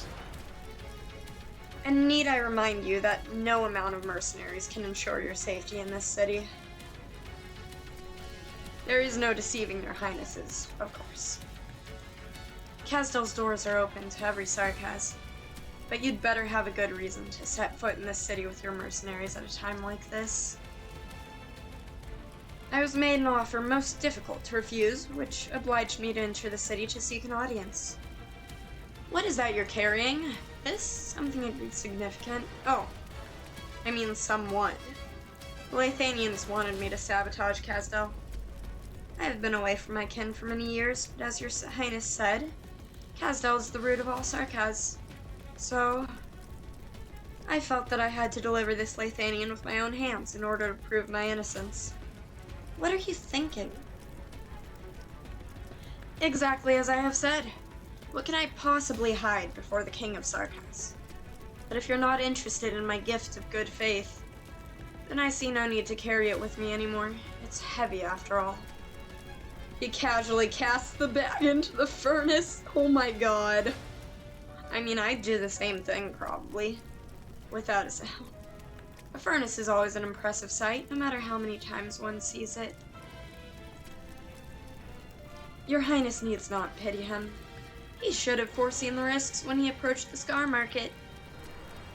I trust Lathanian was not miserly with its terms. It's simple, Your Highness. I prefer immediate payment over empty promises. But more importantly, I don't work with the losing side. Are you predicting our victory? It wasn't I who saw it. It was the Cyclops who left the prophecy 1,000 years ago. I'm simply betting that your highnesses are the protagonists of the prophecy. Regardless, the safest business for the Scar Market is with your highnesses. It would keep business flowing for at least the next 50 years or so. Is that not so, your highnesses? You're clever. Prophecy doesn't bring victory, but we can. Bring your mercenaries, we're moving out. Damn.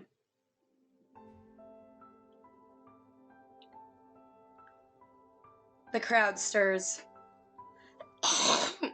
The Sarkaz procession leaving the city is quiet, except for the occasional clang of weapons and equipment.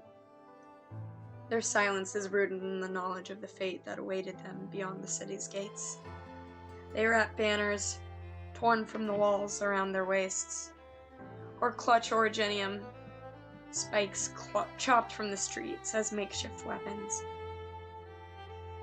Each has their own ritual to remember the city that they may never return to. Mom, Dad, where are you? Dad? Mom? People really need to watch their kids. They can't be allowed to run wild. Ouch. Careful. Thank you. Where did you come from? Why are you also leaving the city? You'll fall if you're not careful. I'm looking for my mom and dad. Are you going out too? Yes, I'm going to the battlefield. Are you looking for your mom and dad there too? Can I come with you? No, I'm by myself. Why are you going out then? Because I don't want to hide in the city. I want to fight the people who are doing bad things to us. That's what my parents told me before they left. I want to fight too, but Mom and Dad won't let me go. I tried to sneak out and got a beating when they found out. But I don't want to be away from Mom and Dad. We'll go together then and find your Mom and Dad. There will be a lot of bad people out there. Are you scared? You're not scared. Mom and Dad aren't scared. I'm not scared either. The disheveled child pumps his fists to show courage, but his trembling betrays him. The older child knows that the young boy does not fully understand what's happening outside the city. Bitch, me too! But the young boy knows something simple but true. Bad guys should be chased away. Families should stay together. So he takes the boy's hand and joins the procession. How do we find your parents when we're out there? They work for Babel. They have a picture of a tower on their clothes. Babel, I know that place. Are you from Babel too? No, I grew up in a military commission institution. I guess I'm from the military commission? Military commission? What's that? A place that protects people, just like Babel. What's your dad's name? Let's squeeze our way to the front. Maybe they're up ahead. Good luck. Good luck? Yes, he's good luck. Why are you laughing? Nothing. Let's shout his name. Maybe he'll hear you. Two children squeeze forward in a procession, holding each other's hand, calling out good luck with their tiny voices. A few heads turn and sigh when they see the young and naive faces. Good luck. It is what they all need. Damn. On an evening in the autumn of 1068, the music playing in the Kurfürst of Vaselin's study was interrupted by the sound of frantic knocking on the door. The fleet that was pursuing the nomadic city of Kasdal had broken off its pursuit. Those crazy devils charged straight into a catastrophe. It's only by sheer good luck that they got away. Years later, the Kurfürst of Vaselin still recounted the reason for his failure with palpable disdain. Damn. Okay, I'm gonna shut up a little for now. I'll start with Mountain.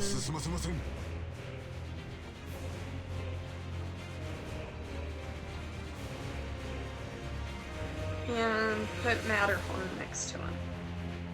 Stance change.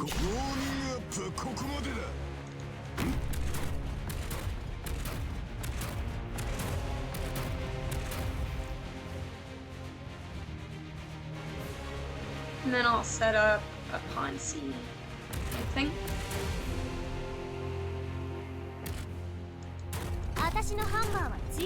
Just to check this out.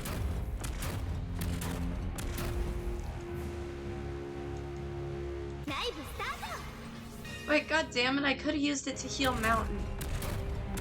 It's okay, he heals himself.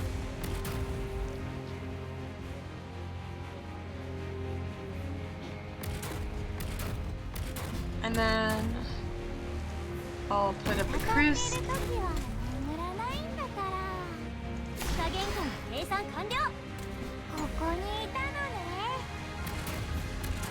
Alrighty.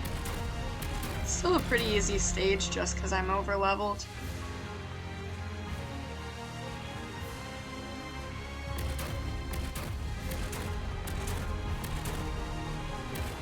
Maybe I'll set up a Padung. Maybe? Yeah, sure.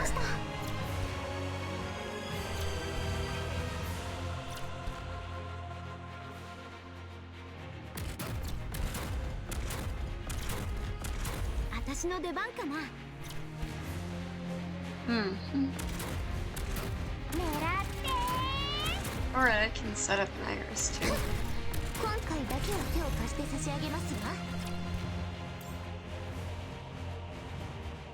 Alright.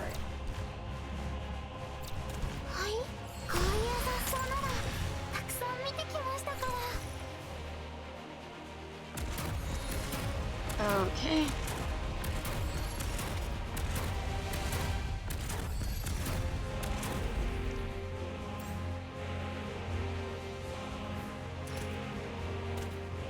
Alright, how do we get a stabilizer chain to block that thing? Maybe put down a red? No. Damn.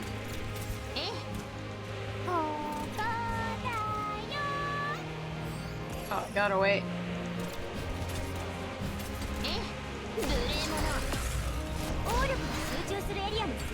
What?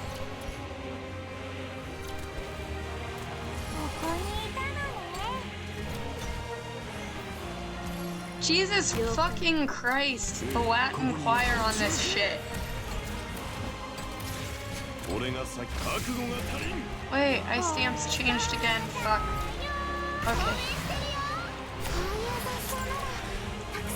It's okay, I can stance change again, it's fine. I meant to use Matterhorn's skill.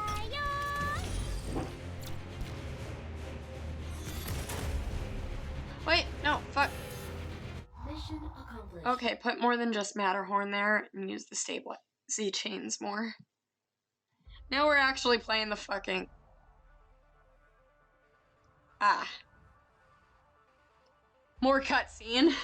How tiny we seem when we stand beside the tracks of this ship. Yes, it's the most impressive war machine. With their bodies as barriers, the Noxair halted its advance at a tremendous cost. The Banshee's shrieks, powerful enough to shatter consciousness, only managed to force the Lithanians to retreat below deck. If not for the catastrophe and the rough terrain in this valley, we're so far behind and time is running out. Kazdal must have equally powerful weapons, if not more so. All our previous attempts have failed. A century ago, few believed we could build a nomadic city out of Kazdal. Yet we did. If we are to catch up to them now, we cannot afford to take the conventional path. We have word from the Demasti. The battleships on the horizons are slowing down. Have they given up? No, the Kurfürst's orders were to continue the pursuit. But the commander of the fleet ordered them to slow down. They're concerned about the catastrophes in the terrain. They've seen what happened to this ship. At the current rate, we can expect to engage them at dusk. We have bought enough time for Kazdal to retreat. Teresa looks back at the two storms intertwining on the wastes, trying to catch a glimpse of the city. She sees nothing. Where's Kazdal now? Is it still moving through the storm?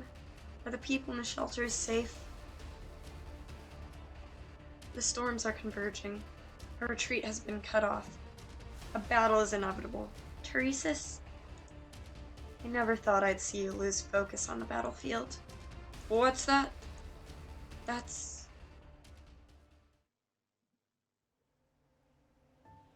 Huh? The storms rage, young taunting the old. Newborn storm slams into the dying storm to the war drums of thunder. Rolling air currents clash and combine between the two storms. Violence begets peace, and a passage appears where the storms converge. Lightning flashes and thunder cracks. A path through the storm. The storm. Let's go, Teresa. The storm has given us a path. Those who survive through it will have another chance. We'll do it together. The Demasti cluster passes their command to every Sarkaz present. The warriors see their leaders walk into the storm side by side and follow with no hesitation. The procession advances into the tempest, the strong supporting the weak, brave encouraging the fearful. Do you see that, Teresis? Within the roar of the tempest, they seem to hear the voice from the snowstorm in that childhood dream. They see the prophecy. Thin, cloaked figure turns at the sound of her voice and sees the storm-bound procession. Teresa sees a child. Mist, gilded by the setting sun, shrouds her shoulders, rising and blending with the shrieking winds above. He takes off his gauntlet and stretches his bare hand into the mist. The mist dissipates, and in his bloodied hand is the stone blade that the child is holding. You... grab. What are you doing here? Home. You... home. You came in home. The child wrestles the blade from Teresa's hand and points it again at Teresa and the procession behind him. There is no difference between man and beast to the child who grew up in the wastes. You want to kill me? Kill you! Nobody taught her how to speak. She simply emulates the sounds made by those who pass by. Teresa looks down silently at the thin figure. Let me show you how to hold an owl. This is so wholesome. You! The child hesitates for a moment before putting her knife in Teresa's outstretched hand. Me. You. Bring me. Teresa gazes into Teresa's eyes. Prophecy. A sword to slay the regent king. A spear to pierce the royal ring. But they have never cared much for prophecy. Very well. Come with me. The home of the Sarkaz is not on the Bears. This is so wholesome, though. Do you have a name? Name? Me. From now on, you have a new name. Assalon. That's the hot girl from the banner! 10 days later, the nomadic city of Kazdel. Look, Doctor, the furnace has been relit. Is it moving? The city's finally moving? Ouch. Careful. Her wounds might open again. I've got to go to the furnace. The furnace burns again and Kazdel still sails. The Lathanians didn't manage to kill us. Oh, or I didn't mean you, Doctor. Come with me to see it. You deserve the same honor as the warriors who survived. But I'm not Sarkaz. You people are heroes, too. Come watch their highnesses command the Goliath to support the leaning furnace. Watch the sparks fly when iron hammers beat upon the broken core. Hear the elegy of the Banshee and witness the final journey of fallen heroes when they enter the furnace to fuel it.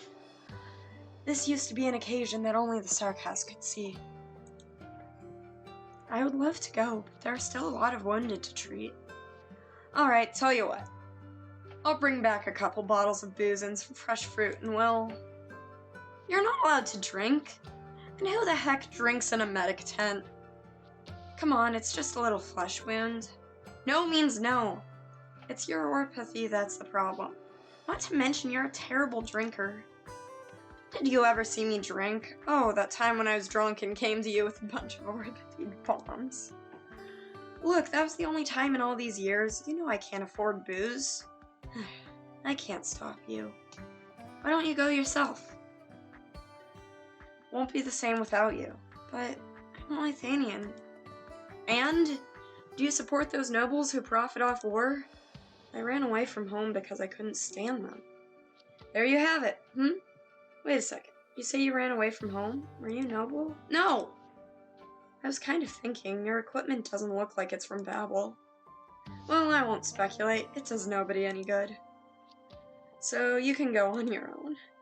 I doubt the soldiers on the front lines would get along with the Lithanian. When I saw the Lithanians string my father up by a sewer entrance to humiliate him, I never imagined I could befriend a Caprine doctor either. Back then, the only people who showed us any kindness were poor, infected, or both. Right, enough of the sad stuff. Be back in a jiffy. Seriously, since when did the Sarkaz become so glib-tongued with me? I wonder if this counts as progress, Teresa. In any case, Kazdel's moving again. Things will get better. Back already? Well, it's about time you laid down. Oh, sorry, I thought you were someone else. Wait, your wounds are really bad. Nobody treated your arts burns? The Lithanians did it. My son's dead. They burned him alive before my very eyes. I was the only one who lived. At least let me see your wounds. They burned him alive. He was screaming. They used arts to hang him in the air for everyone to see. My brothers are dead. My captain is dead. The Lithanians stood on the high ground. Her raised staffs looked just like... With bloodshot eyes, the nearly deranged Sarkaz fixates on the doctor's staff abandoned in the corner. The emblem of the home she had left behind hangs from the staff. Like a real... The doctor does not sense the hostility. She lifts his top to inspect the wound, but feels a chill running up her spine. You're armed. Why didn't the guards check you? Well, the light of the soul furnace lights up the night sky above Kazdel like the midday sun. The fire's crackles echo like a mournful growl, a somber tribute to the fallen who have become its fuel. All the Sarkaz set their eyes on the sky that night. No one notices the light from one of the field hospital's windows go out. Fuck! I actually liked her. Your Highness? Why was I brought here? Oh, yes, I have good news to report. What news? We won. We defeated the Lathanians, Your Highness. Me, my son, and the Blue Blood Squad. We won. We won. Are you not glad, Your Highness? Were we too slow? Blake! My son! Bring me the battle plan! Son! Son! Sorry, Your Highness. I don't know where my son went. You killed a doctor. One who has served Kazdel for years, treating oropathy patients. Kazdel? Doctor? No, you misunderstand, Your Highness. I only fight Lathanians. Have you read his emotions, Teresa? Pain, confusion, madness. He has driven himself mad to escape the painful memories. He doesn't even know what crime he committed. The others do. The guards discovered him brawling with another Sarkaz amid shattered casks of liquor, which ignited and spread fire throughout the field hospital. I'll await the king's response, but you cannot be the one to do it. Leave it to me. Your Highness, General, I gave my all to defeat the Lathanians. Was it wrong to do so? Your Highness! Take him away.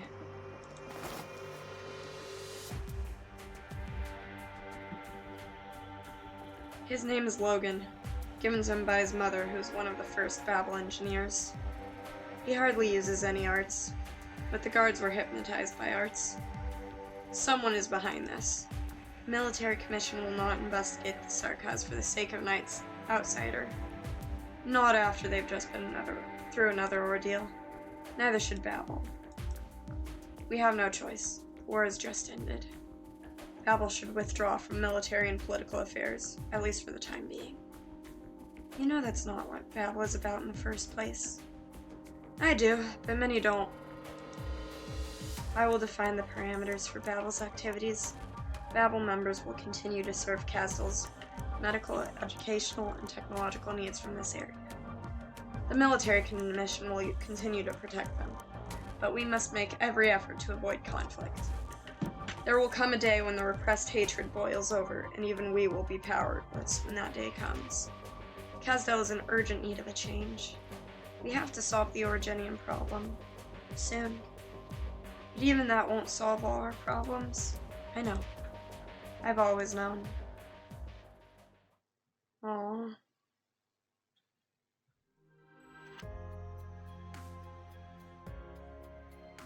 Teenage Aslan? There you are, Aslan. What have you seen in this city? Death. People cry.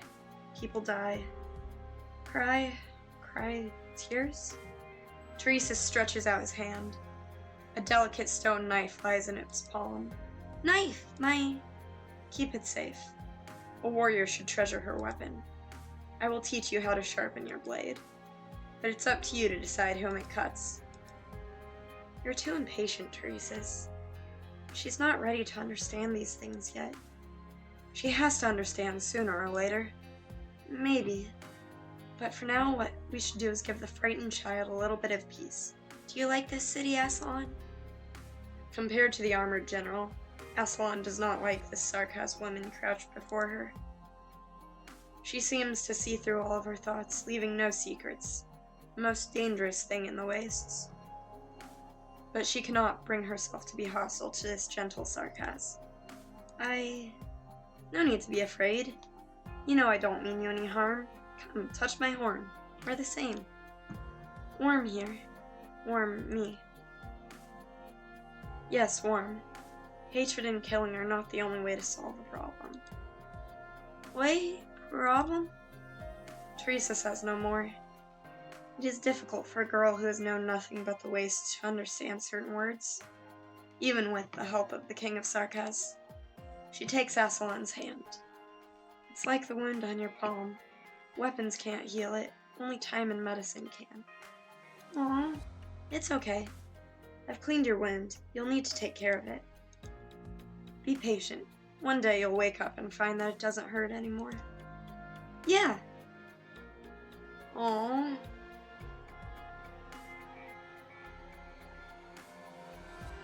Babel classroom, Casdell.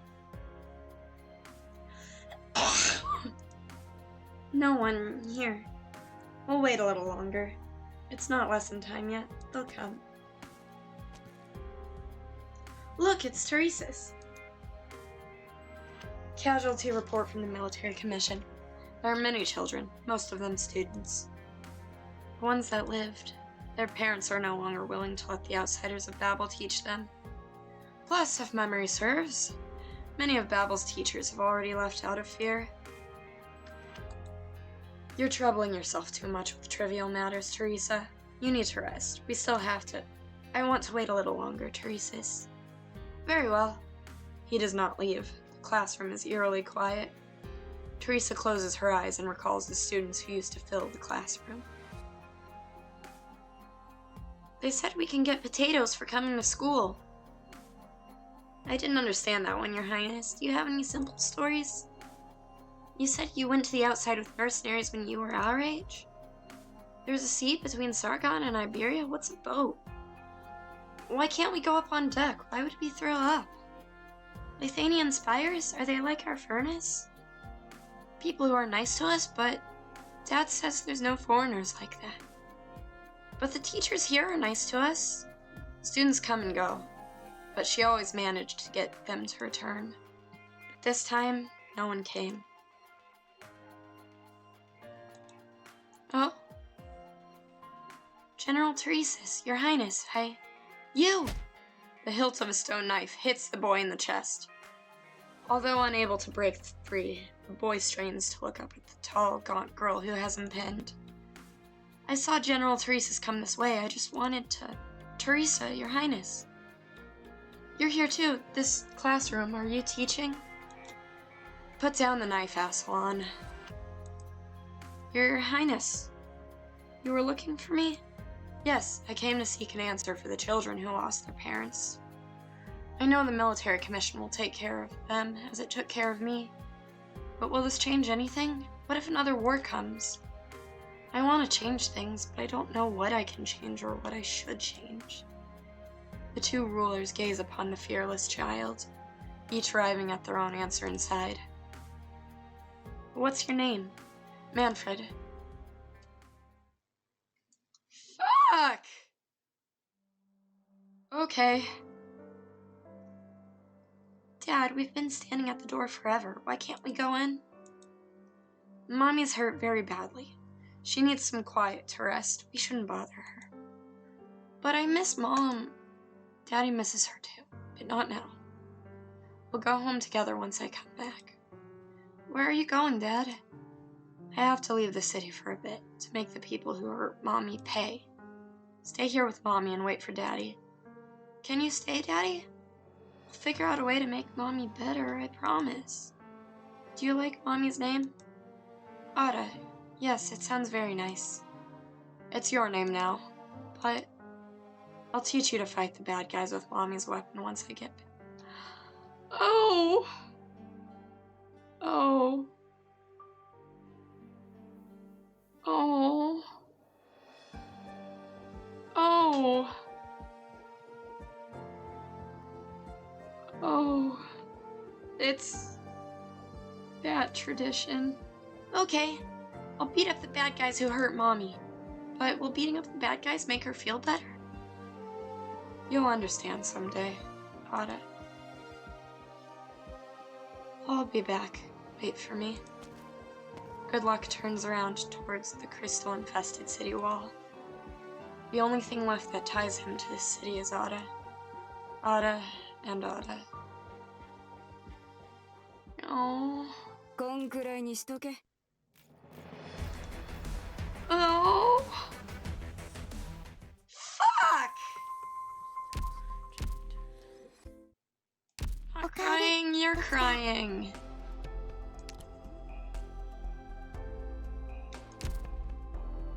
Shit, man.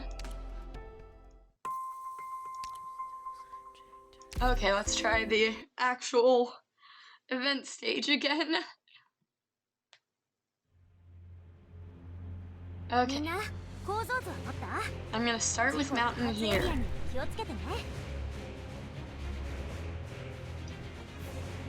And then I'm gonna put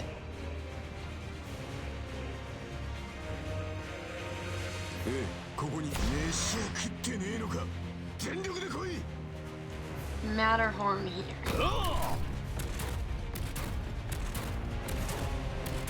And I'm gonna see if we can... And then I'm gonna put another operator on the ground here. Just Ponzi.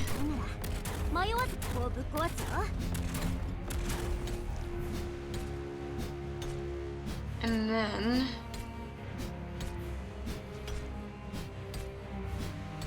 I guess red.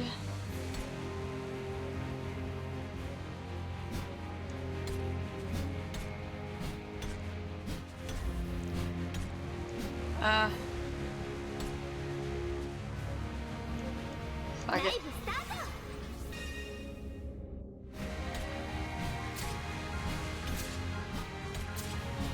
Oh, this works. Ponzi!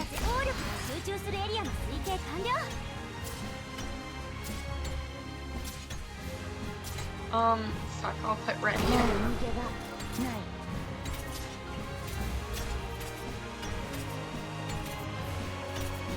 I don't think we have to worry about the chains now.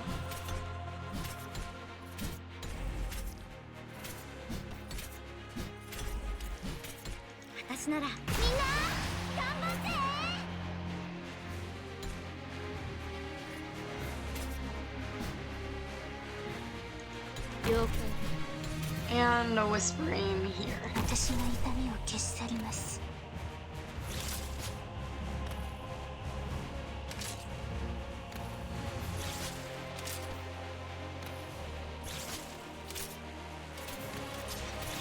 And I'll just put some more damage in. Okay.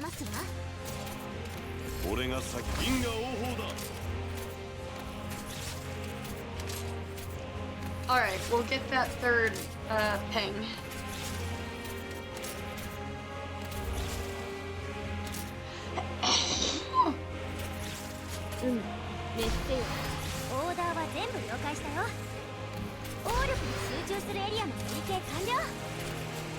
Okay.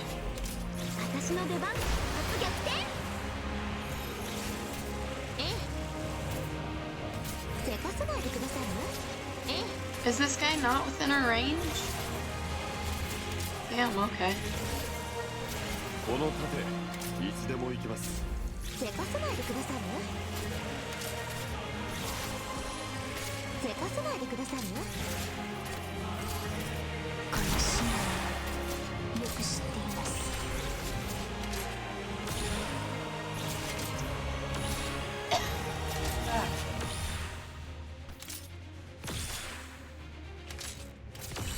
Okay.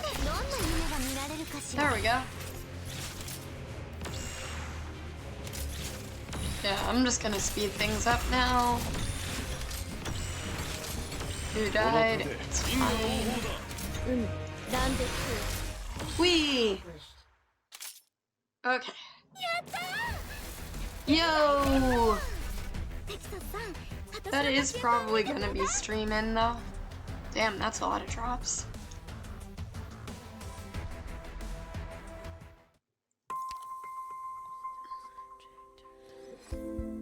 I do want to save 500 for the Amiya fashion moment.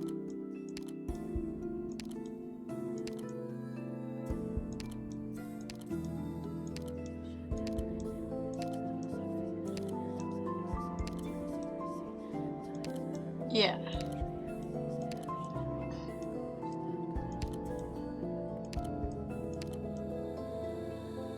I'm looking at the stuff we have here, which... Okay, upgrade materials aren't bad. おかえり、ドクター。 Swag. Yeah. And one more pull. I know I can get us on. That's not us on.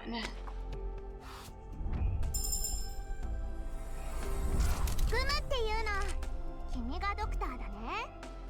ロドスのみんなと一緒にグムたちを助けてくれたこと。 She's Russian? Okay. But yes. I am heading offline for now. Let's find someone to raid.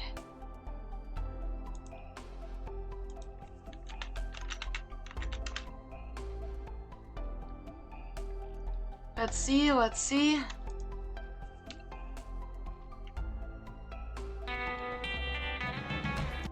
And we have ads. Those tits are massive. What is this game?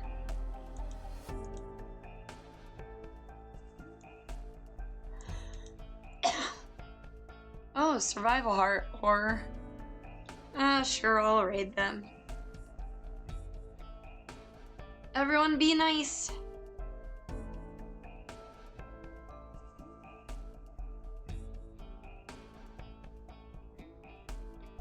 Or don't. ドクター、終わってない仕事がたくさんありますから、まだ休んじゃダメですよ。 And have a good night, Earthlings. And remember to come back. Bye-bye.